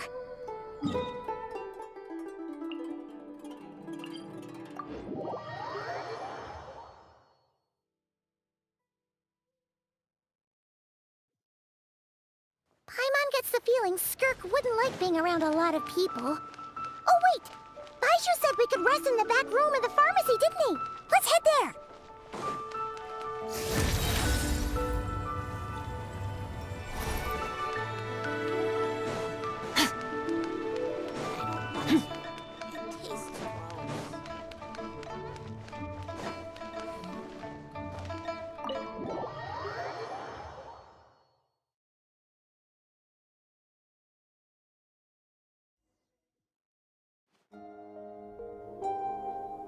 Huh. This bag from Skirk has a ton of Mora in it. Does she have a job or something? Wait, no. After what we saw at Wamin Restaurant, that seems impossible. Can you imagine? It would go something like, I'll be collecting my paycheck now, boss. Oh, sure thing. Wait, who are you? Have we met? Can't hold a job if you make everyone forget about you. So, what did she do to get all this Mora? Claimed some buried treasure, took care of a few monsters that were causing trouble. Nothing untoward. It's safe to use. Ah! You heard all that? A sonorous voice like yours is hard to miss. I wouldn't be surprised if the sound of it traveled to the nearest mountaintop. Then, did you by chance happen to hear Paimon's little, joke earlier? You mean when you called me Frosty the Lavender Melon? No, sorry. Paimon totally misspoke just now. She didn't say that at all. It was, a Paimon lookalike. Yeah, she's a piece of work, that one. Always impersonating Paimon and giving people weird nicknames. Okay, fine. The truth is, Paimon didn't like you all that much at the start, but things are different now. You helped the Traveler in a big way, so what do you say? Friends? I noticed there was only one bed. Go ahead and get some rest. Wait, what about you? I don't get tired, and I don't need rest. I'm going to practice my sword work. That should help me regain some strength. But your shoulder... Hey, don't just leave! Whatever. Let her tire herself out. She'll come back eventually. Let's get some sleep, Traveler. That comfy bed is calling, Paimon.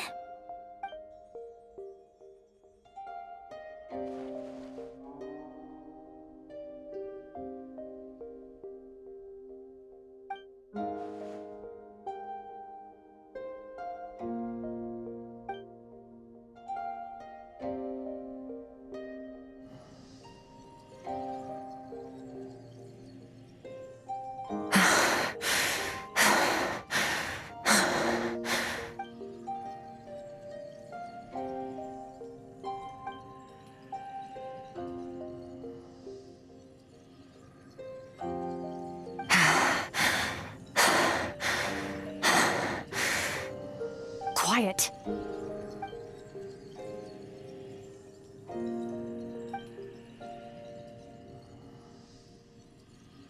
Do you even remember how many of us perished in that fire?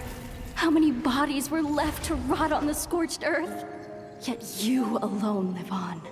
Keep your gaze fixed on your blade. You don't deserve to rest. Run, Skirk. Run! Only death awaits us here. Keep running, and don't ever look back.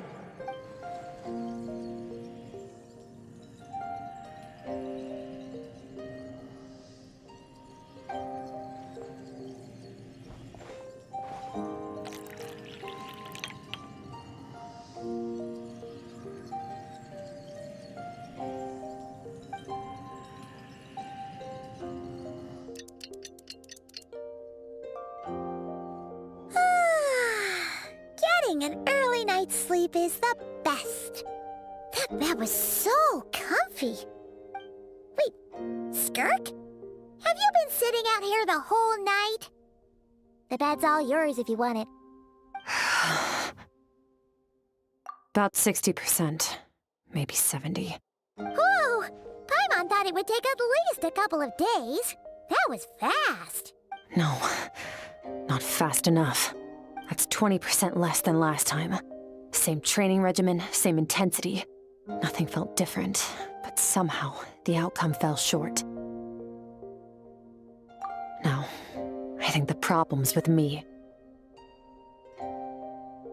I need to meditate for the next 2 days.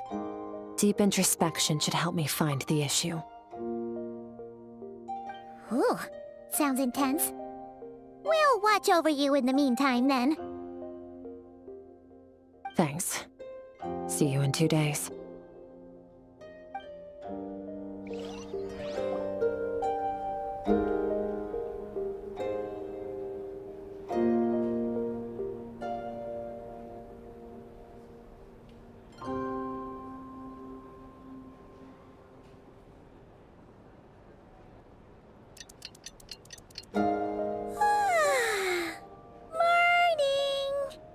Skirk is still meditating, huh?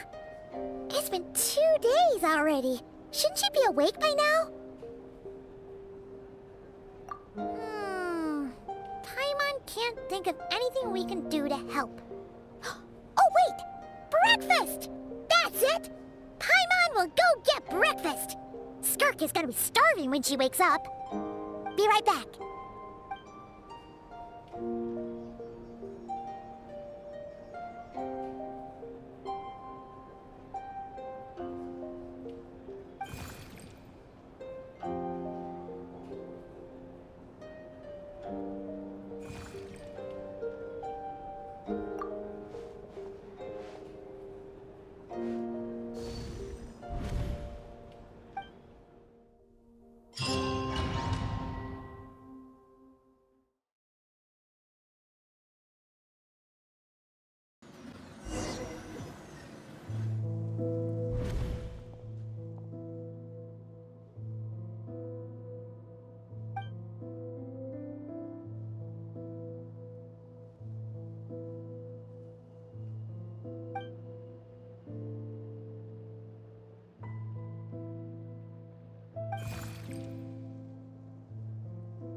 That's right.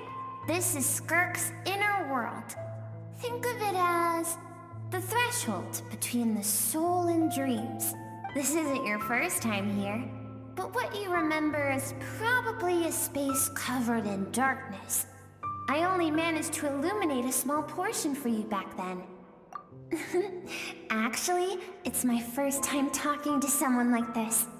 I only managed to break free and bring you here because the injury weakened her power. I guess that's why I can speak again, too. Call it fate, if you want. I think that's the word they use in this world for lucky coincidences like this, right? Now, before I take you to her, I gotta ask. You're the first outside visitor to ever come here, so what's your impression of this place? Oh, you noticed. This river represents Skirk's strength. Strength accumulates over time. It is the summation of a person's lived experience. So this river is where all the fragments of Skirk's life should converge into a single stream of memories and emotions, flowing forward as one. But as you can see, this river has been severed numerous times. It's because Skirk doesn't like who she was in the past. When all she sees reflected in the river is a disgraceful shadow of who she was. She cuts through water and rock with the sword of reason, severs her connection with the past, and begins anew. You must learn to shut out all the pointless emotion. Crush the self that makes you weak, and become master over your physical form.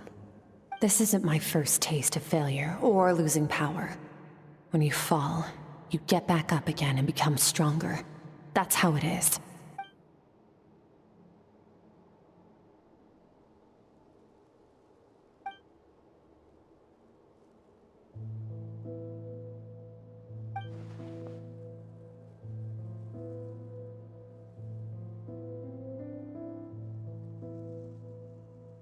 The answer to one mystery invites another question, I see.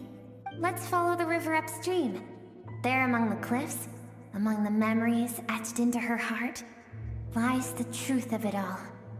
Soon, you'll understand everything.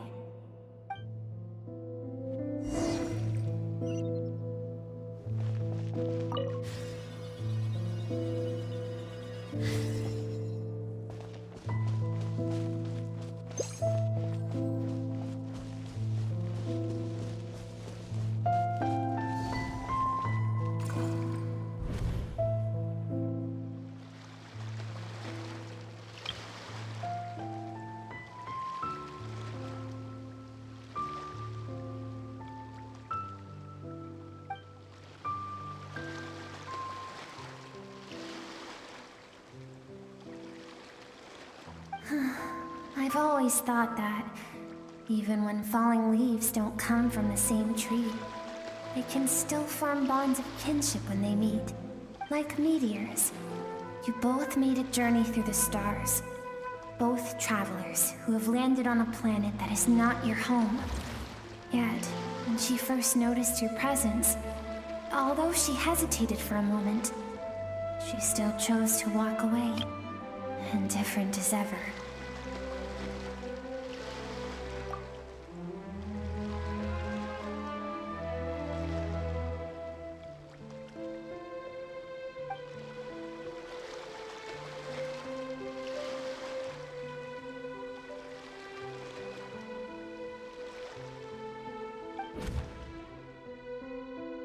Seems like you've answered your own question. Skirk sees herself as a trespasser in this world. She's made a conscious choice to avoid altering its path. But the reason for that decision stems from events much earlier on in her life. Let's keep going. It's still a long way to the source of the river.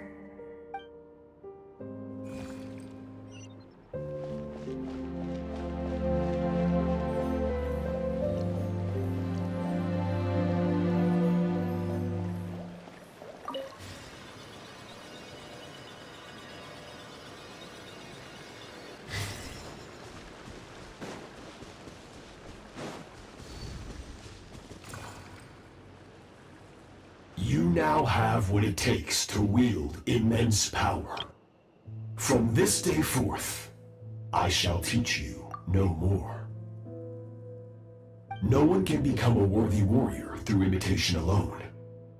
I have given you fangs and claws. Now, you must learn to hunt. You wish me to travel the world beyond on my own, Master?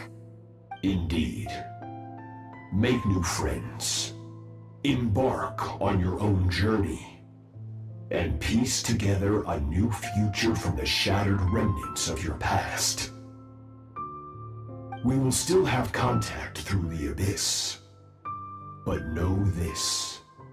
One day, I will take the life you worked so hard to rebuild and reduce it to ashes. Just like the fire that haunts your mind.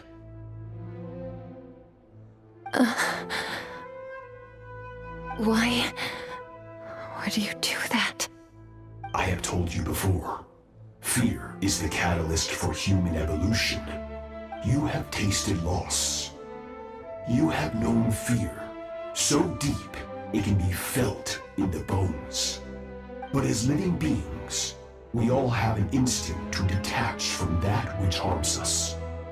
And thus pain dampens over time, and the acrid taste of fear becomes but a distant memory. Yet now, I have bestowed upon you the gift of fear eternal. It will drown you in the nightmare of your childhood, or it shall drive you to defeat me, whatever the cost.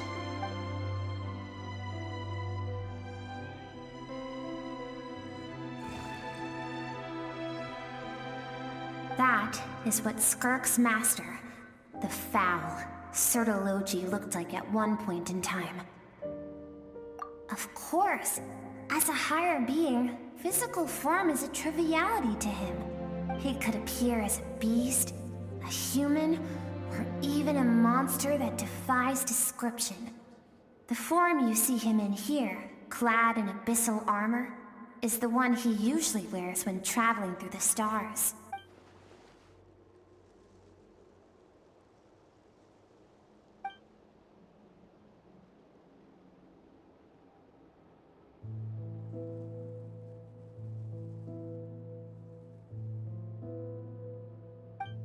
For certain reasons, I need to bridge the power gap between me and my master as quickly as possible.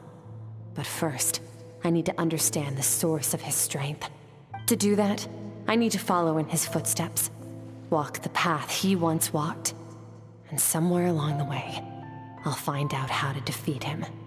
That is my sole focus and purpose.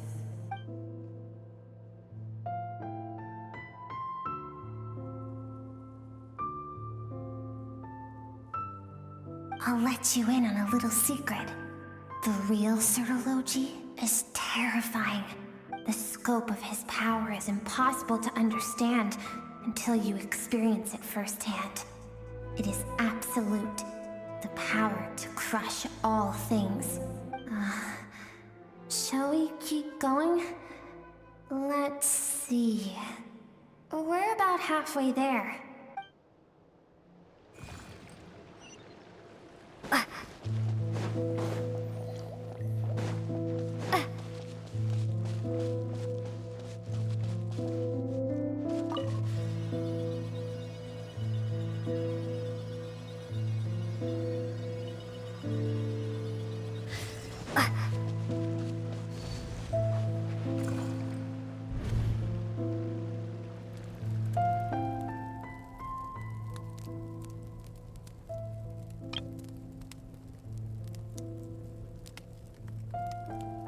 We've made it quite a ways already. This is Skirk, when she first began training under Sirology. I have set your broken wrist. Tomorrow, you're to train twice as hard.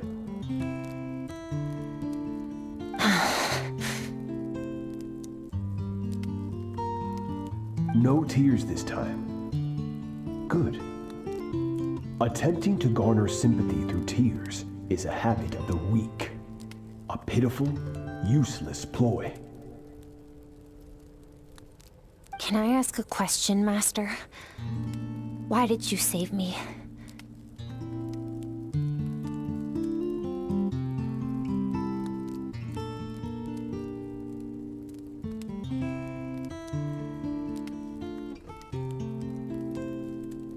I keep thinking, maybe it would be better if I had died.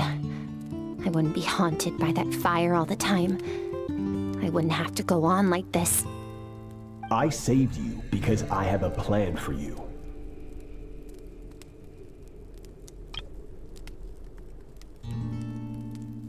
It has been too long since I fought a battle that demanded my full strength, and I hunger for it. Every so-called genius and prodigy I have faced has crumbled like sand underfoot. Before me, even fate bends the knee. So, I will teach you everything I know. Train you by whatever means necessary. In the hope that one day, you might surprise me. But I don't want to draw my sword against you, Master. What you want matters little.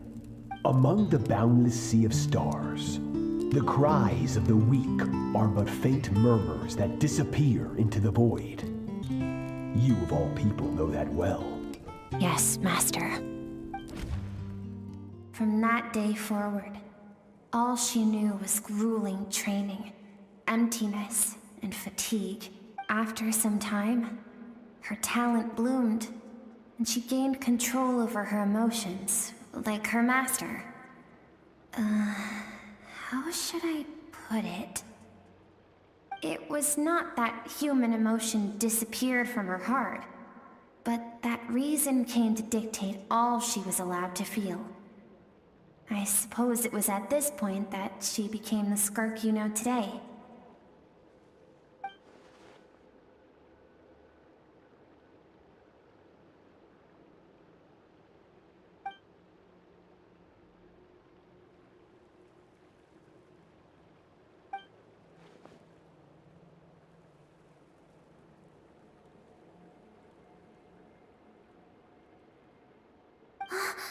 We're nearly there.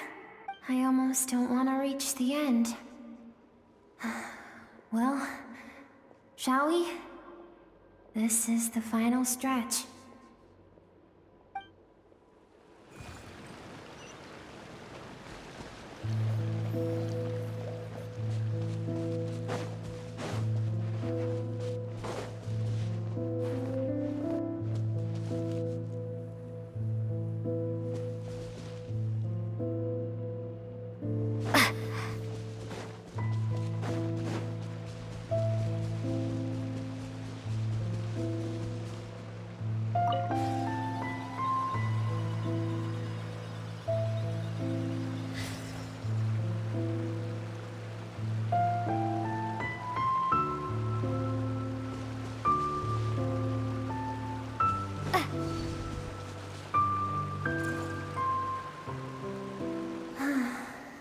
These are Skirk's happiest memories.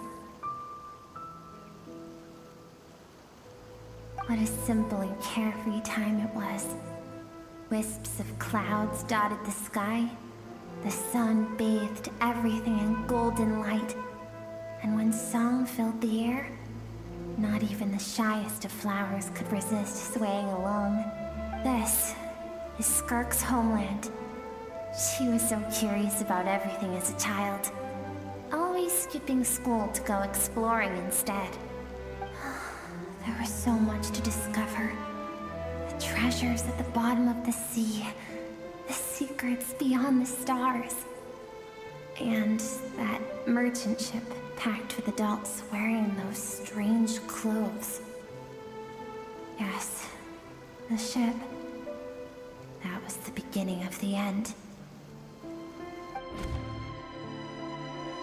It was a spaceship. When it arrived, the people that disembarked wore smiles on their faces and spoke of friendship. They claimed to be merchants from a neighboring planet, looking to establish trade. Skirk's parents, her relatives, her neighbors, everyone welcomed the newcomers with open arms and allowed them to explore the planet. To them, the visitors were guests and should be treated with hospitality. No one had any idea of what was to come. Several months later, an army of unknown origin arrived without warning and carried out a ruthless campaign to destroy everything and everyone on the planet. Skirk had skipped school that day, like so many times before, so she was not caught in the immediate wave of destruction. But when she came home that day, only fire and ruin awaited her. Countless people cried out to her for help. People she knew and loved. Friends and relatives. The little girl who lived next door. The shop owner with the bad leg. The bad-tempered teacher she had made fun of just that morning.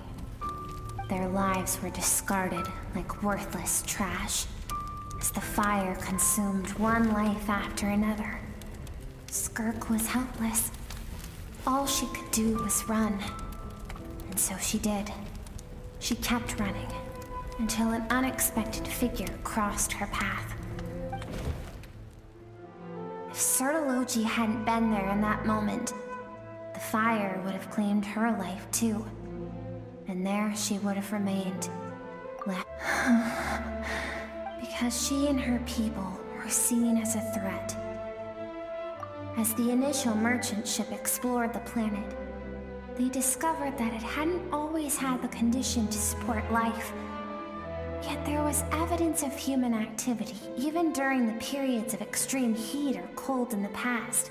Further research revealed that, over time, the people of this planet had evolved the ability to adapt to any type of environment or energy source. For that reason, the outsiders viewed them as a potential threat and decided to eliminate them before the threat could rear its head. And so, the army was called, and the so-called danger was wiped from the face of the planet. Senseless, isn't it? deemed a threat because of a gift they didn't even know they had. Perhaps it was their own innocence and kindness that doomed them. But in the end, that was lost to the blaze as well. If those with power get to decide good and evil, then all you can trust in is the sword in your hand. And so, before death could claim her, she ran. She ran and never stopped. No one wants to relive their most painful moments. Well, that brings us to the end of the story.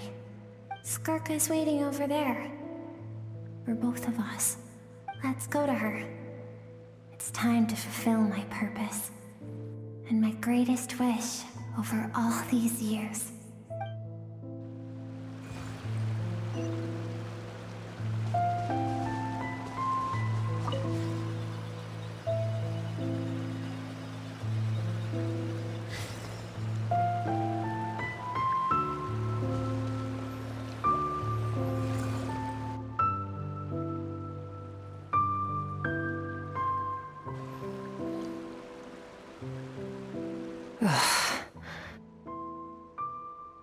So all this, just so you could bring her here? I have things to say to you. Well, to me. I want someone to witness our reconciliation, even if it takes an argument to get there. And she is the best choice in this moment. Her suppressed emotional self. The version of herself she keeps locked in the recesses of her mind, stifled by reason. All those rejected impulses, those discarded aspects of your past selves, they are a part of me now. I am who you used to be. Someone you have refused to face for too long. So, I came to face you instead. You're wrong. I've faced you all along. And that's exactly why I keep you locked here. Your existence makes me weak. Moments of joy and longing are when we are most vulnerable. Don't forget, it was a penchant for goodness over reason that doomed our homeland in the first place. The vastness of the universe renders everything insignificant. Our feelings most of all.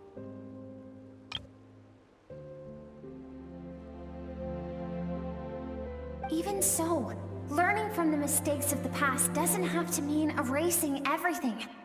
Strip yourself of your so-called weaknesses, emotions like kindness and empathy, and what makes you any different from the ruthless soldiers who slaughtered our people? The difference is that I'm doing what is right, what is necessary. I allow you to exist, but with limited freedom. That is the greatest kindness I can offer. I have shouldered everything you couldn't carry. I rose above the numbness and emptiness, and it was cold, unfeeling reason that brought me this far. It made me who I am. It made me strong. That is the problem. I want to shoulder those things together. On the grand scale of the entire universe, maybe our feelings are vanishingly small, but why should that mean they don't matter? Emotion gives warmth to the cold expanse of space. It gives meaning to the world around us. Think back to those nights of gazing at the stars, those afternoons of exploring the unknown. Think back and let them grant you peace. A brief respite from the pressure you put on yourself. That isn't what we need. It's exactly what we need. Aren't you curious about why recovering your strength has taken longer than normal this time? Finally, you get to the important part. That is the only answer I came here to find. Then look around. Look at your inner world. You cast aside your dreams and curiosity, and in doing so, you lost your original motivation. You severed all connection to who you used to be, so you can no longer draw strength from your past. Now, the only things driving you forward are fear and survivor's guilt. But these cannot take you far enough. And so, this river the source of your strength, grows more polluted by the day. And you think that means I should seek help from a weak little thing like you?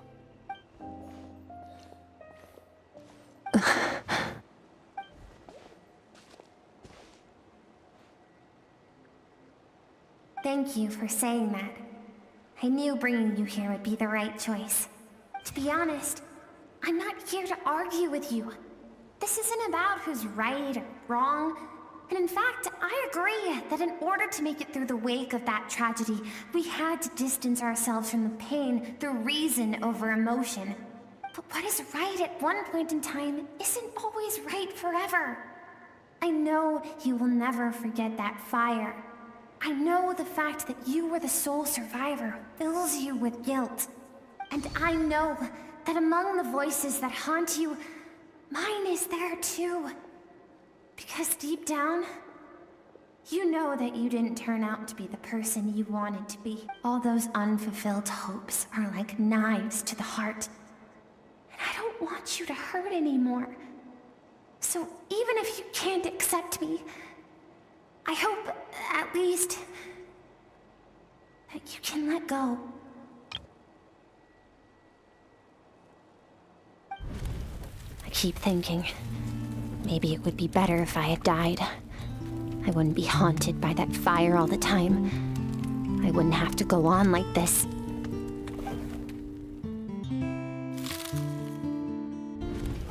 Your dad and I, we're not afraid to stare death in the face, but we need you to survive.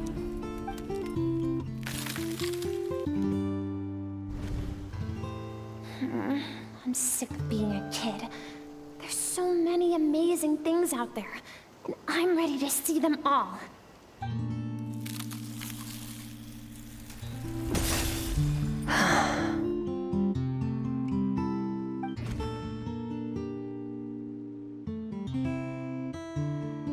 I remember. There was a song Mom and Dad always sang when we went out to fetch water.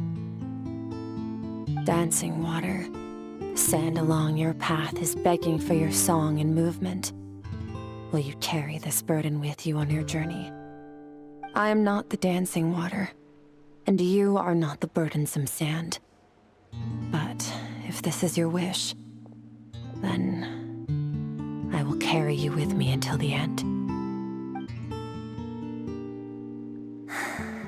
Thank you. I should be thanking you.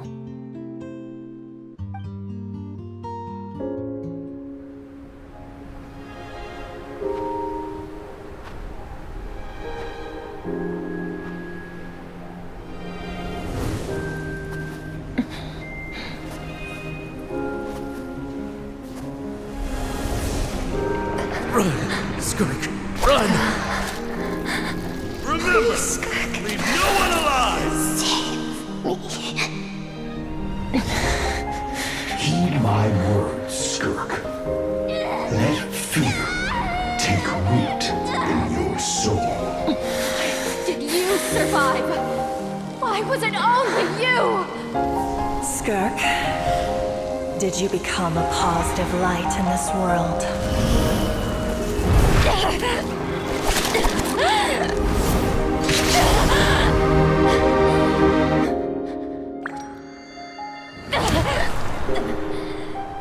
Hey, this doesn't have to be the end.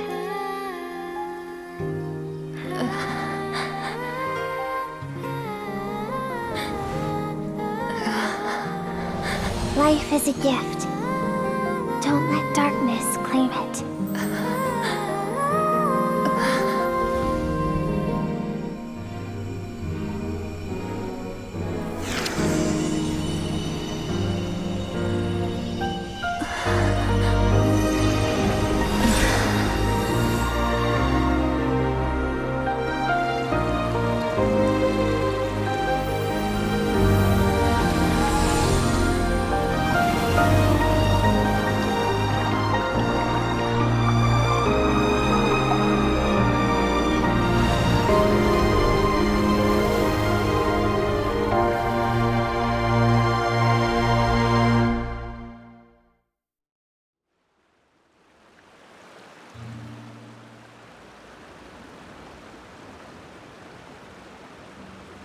So, you saw my memories then.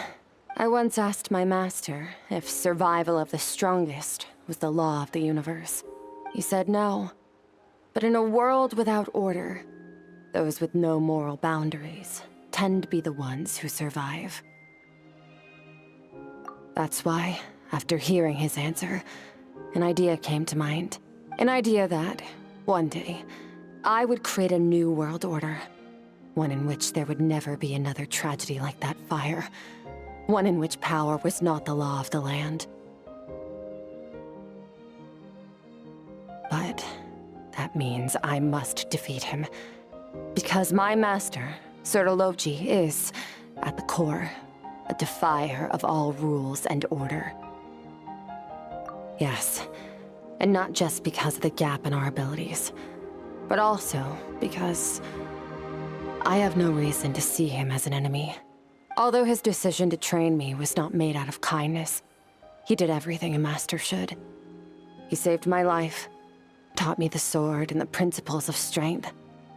And for that, I respect him. I know, and it's not something I want. But Master never goes back on his word. I have to treat everything he says as a promise. He's no longer into that. But he sends me messages through the abyss every now and then. Simple greetings. Every time I hear from him, my heart skips a beat. And I wonder if this is the moment where he'll finally appear before me and tear down everything I've built to pieces. Maybe that means I do live in eternal fear, just like he said. Yes, I respect him, but I'm off him. And for that reason, the pursuit of strength consumes every moment of my life. I don't know what Master has planned. Help me? Why? This isn't your fight.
Oh, you're finally awake!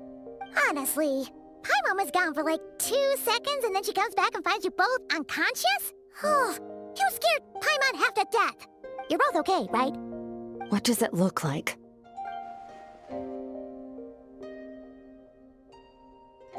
Only water from the source can cleanse the rot and filth that flows from the past into the future. I taught you to incorporate the experiences from your journey into how you fight.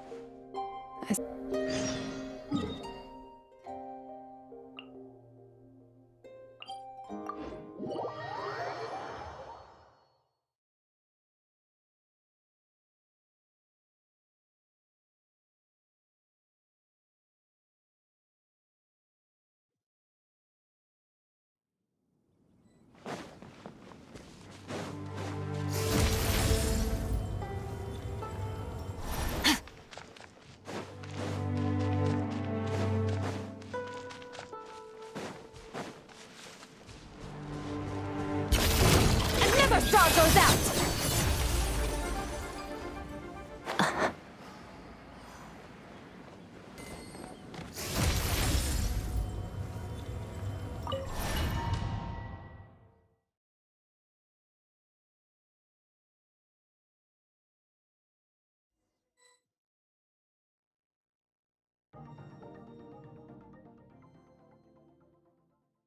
The fog is gone!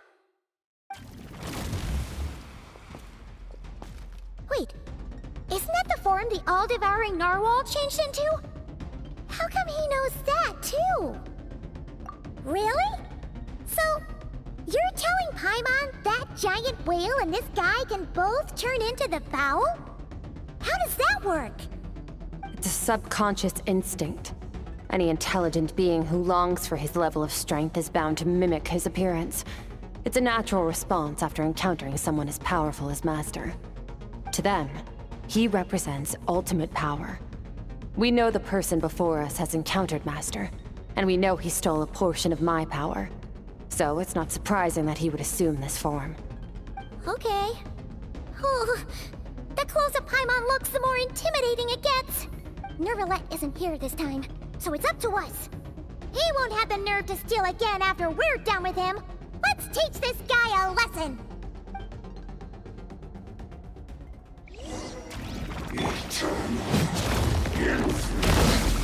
Water jet! Wipe out! Into the void! Surge! Ha! Yeah! Haven't forgotten your training, I hope. Yeah! Ha! Yeah!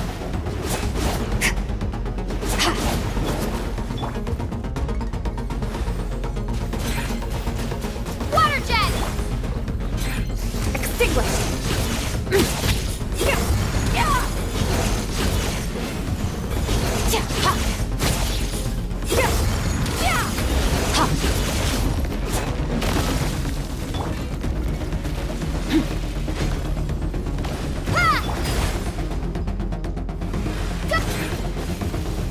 Merciless.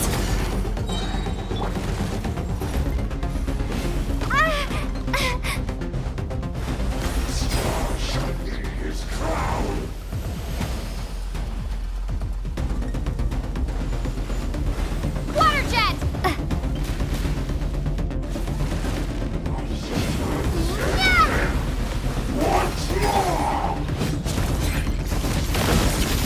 Another star goes out! Yeah!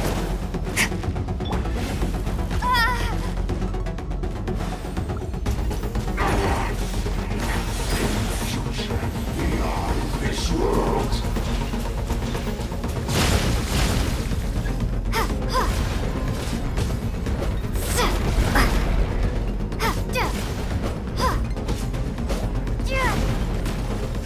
Go! Fearless! Ha!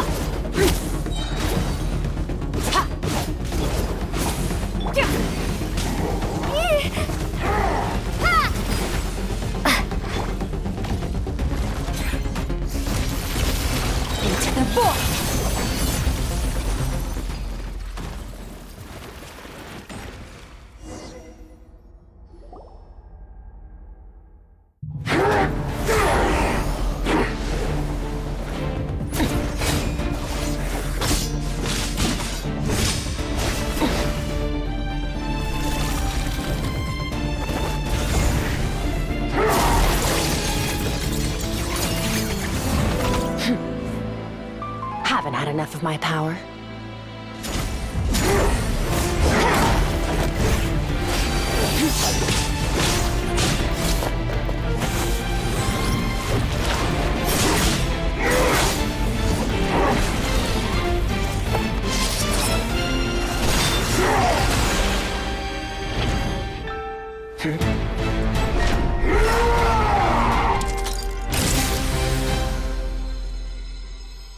Well then, let's see how much more of this power you can handle.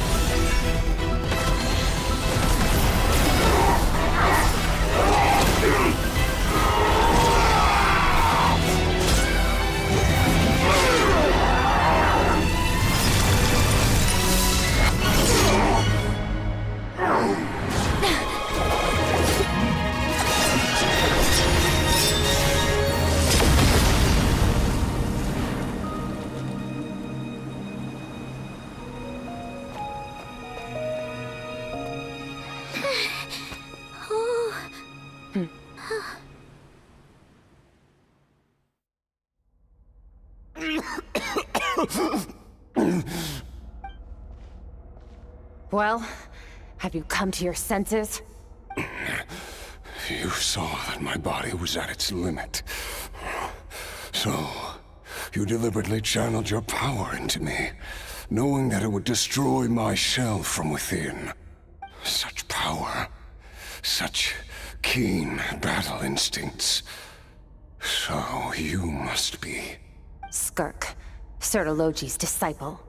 How long has it been? How long has he been away from Tevat? Hundreds of years. Hundreds? Sorry, it's a lot to take in. I should introduce myself. I am Skofnungar, a friend of your master and one of his followers.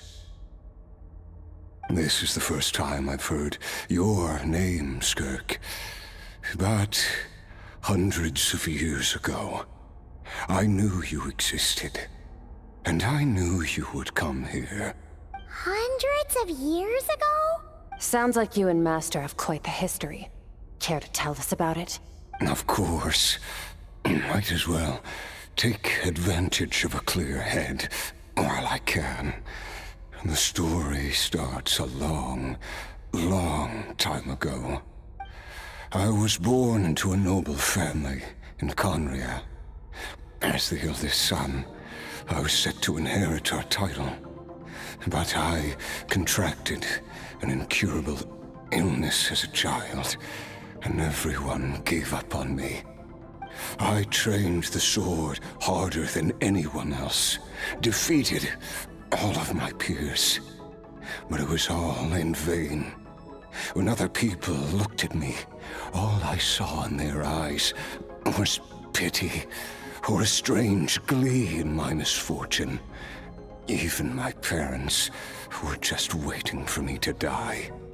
Over time, my heart hardened, and I became aimless. That was the point where I met your master. We were similar in age, but different in background. He was born in prison, the son of criminals who had been sentenced to death. He spent his childhood wandering the streets, facing more criticism than the literary works in the Universitas Magistrorum.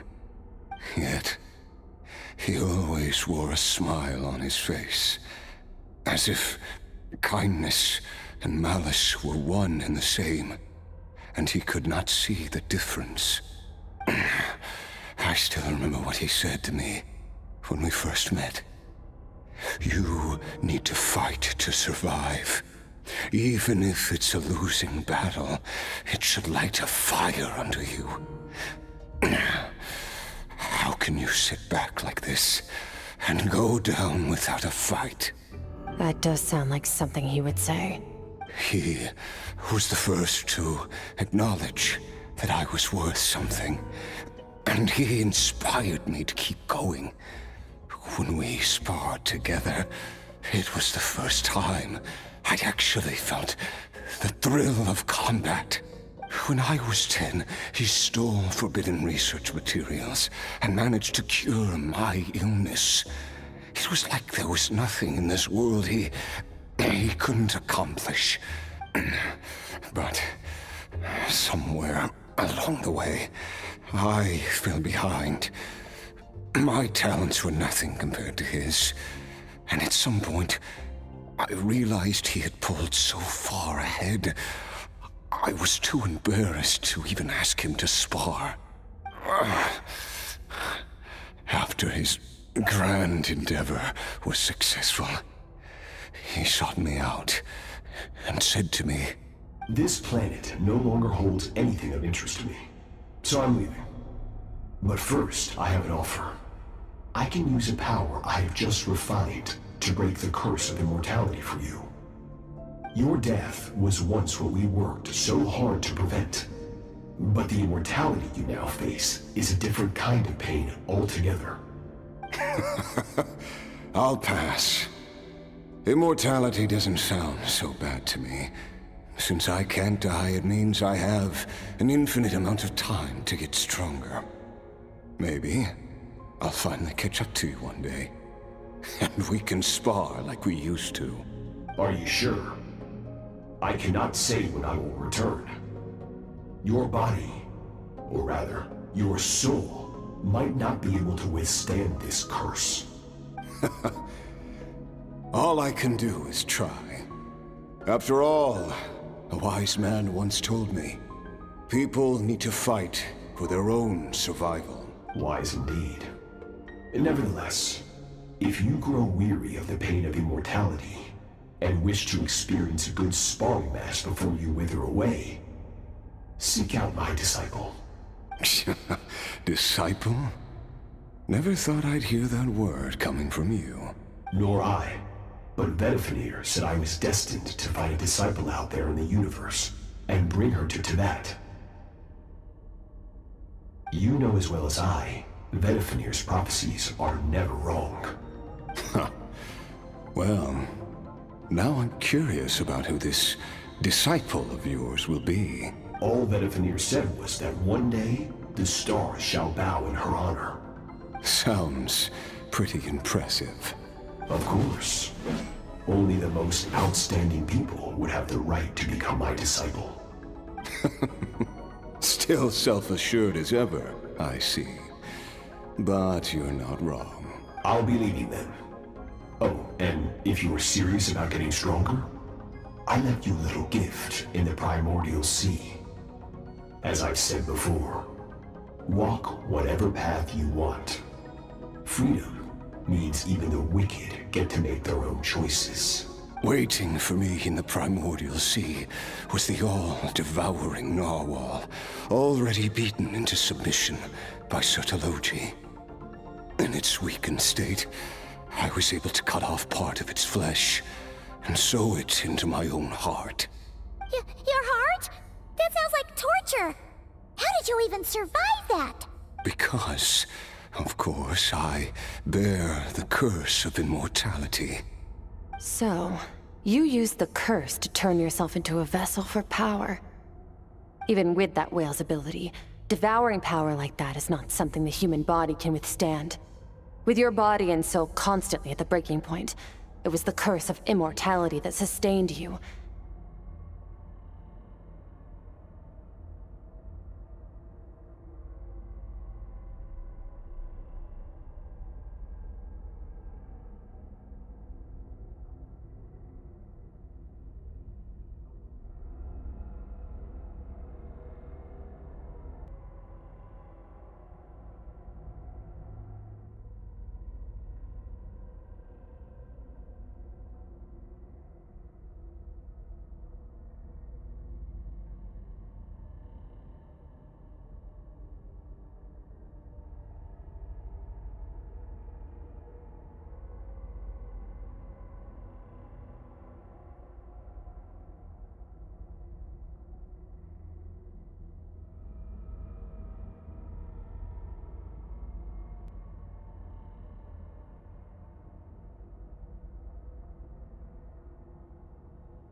But that is not the path to strength. You have to pour your heart into it, work for it, dream of it. Instead, you stole something that didn't belong to you, and it backfired.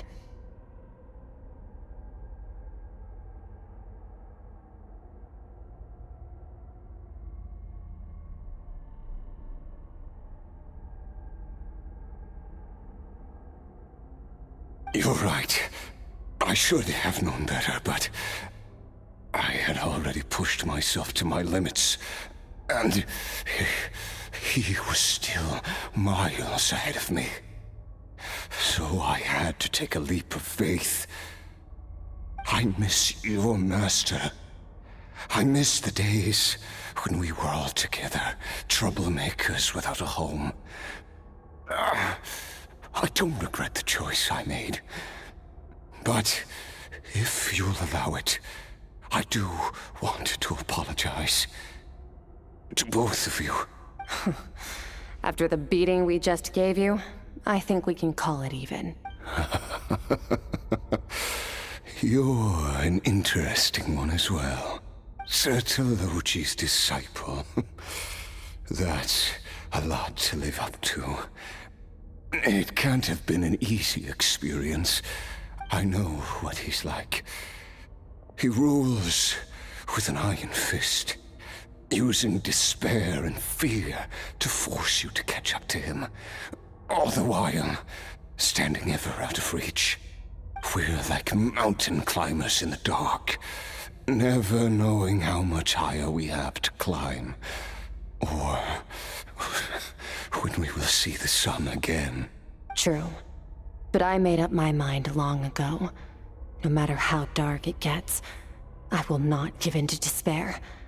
Besides, after hearing your story, I suspect what Master really wants is not a battle that demands his full strength, but rather a defeat without regrets. Oh? Since you're his friend, you must have some things in common. First time we came here, when you stabbed me through the fog and stole my power, I felt no emotion coming from that spike. But when you had to devote all your strength fighting me just now, I could feel joy and passion emanating from your blade. It was the joy of a researcher discovering the truth of the world. The joy of an artist uncovering a temple of wonders. Interesting. I'm certain I didn't express those emotions outright. Yet you were able to read them from my blade. You're right. That battle brought me an unbridled sense of joy. And my defeat brings me no regret whatsoever. Exactly. I think Master also craves a battle like that. One where his opponent forces him to use all his strength, unlock the extent of his potential, and transcend his own limits. A battle to end all battles. After which, all can come to an end. Including, perhaps, his life. For that very reason, good and evil are meaningless to him. He has one purpose, one goal: to complete himself. It's one of the secrets to his strength. Perhaps you're right. Perhaps that is his call. What a battle that would be. Oh, to witness such a... Are you okay? Too many different kinds of power are surging through my body. The curse of immortality allows it all to coexist, but it does not remove the pain. I won't be able to hold on to my sanity for much longer. What a shame. I would have loved to witness that battle. Sertologi once offered to free me from this curse. Now, I must ask that of you, Skirk. Can you release me from the pain? I can, but not through death, if that's what you were hoping for. It's not a suitable punishment for your crime.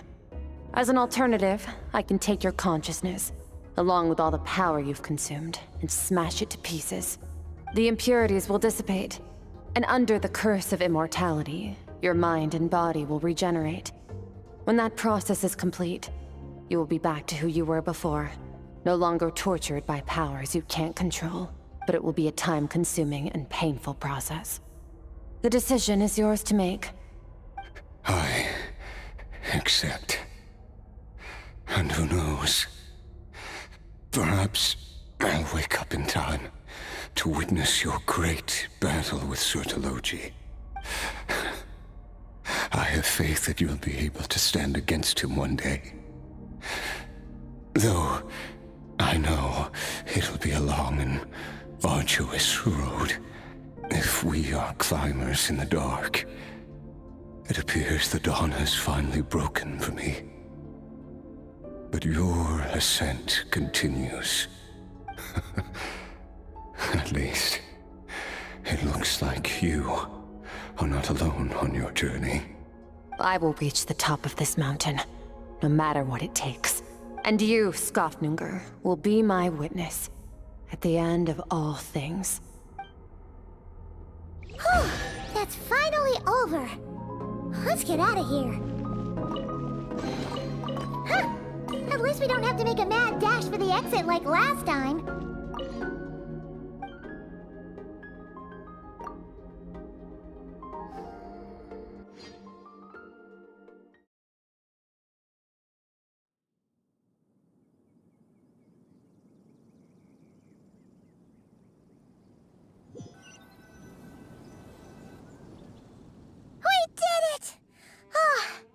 It's only been a few days, but it feels like forever.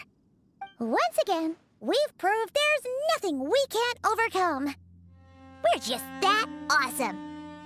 Wow, you sound even more confident than usual.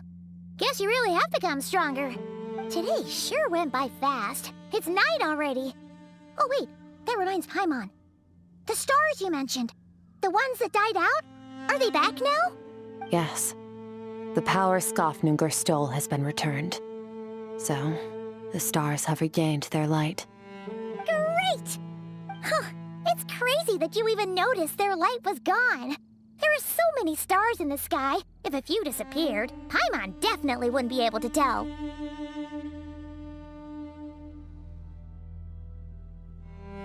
I suppose it's because I have gazed upon this sky for centuries.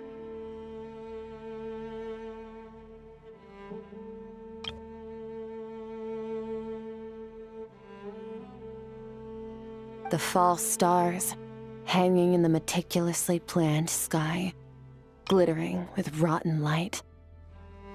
It's not real, and yet, it is for that very reason that I can look upon it and enjoy the momentary peace it brings. Even the most beautiful of bubbles has to burst. We will return to the real universe one day, whether of our own volition or not. Time marches ever forward. Even the innocent and naive will taste life's bitterness. Yet through hardship, we grow, until we learn to seize the sands of time for ourselves and uncover our true strength. Though we gaze upon a false sky, its vastness and majesty is palpable. One can only wonder, what is it going to take for kindness to reign supreme in the vast expanse of the universe? Ugh, this is all going over Paimon's head. But if she knows one thing, it's that the Traveler always finds a way. Ever since we met, she has filled Paimon's days with happiness. No matter how tough things get, she always finds a way to make it better. If it's too big a job for one person, then we'll do it with two. And if two's still not enough, then 3. We've met so many amazing friends and accomplished so many amazing things. As long as we don't give up, we can make any wish come true. I suppose when it comes to you, anything is possible. Well, I should be going. Now that my power is no longer isolated from my emotions, I need more practice to get used to it. I suppose fate will decide. Maybe we'll bump into each other on the street. Or maybe we'll reunite on a different planet entirely. Regardless, reunions and partings are but passing moments. More than anything, I hope that, at the end of this journey, wherever it takes us, We stand in a world reborn. One without war, pain, or forced partings. One where new life can bloom, even where there was once nothing but scorched earth. For this, we must all work to become stronger. If that's what you want to call me, I won't object. Goodbye. Bye!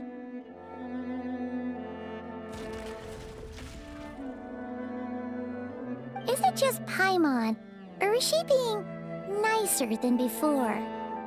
We definitely count as friends after all that, don't you think? Hey, what do you think about camping here tonight? There's nothing quite like sleeping under the stars. Come tomorrow, we can continue our journey. Oh, and since Paimon treated you to that super nice meal at Wanmin Restaurant, it's about time you returned the favor.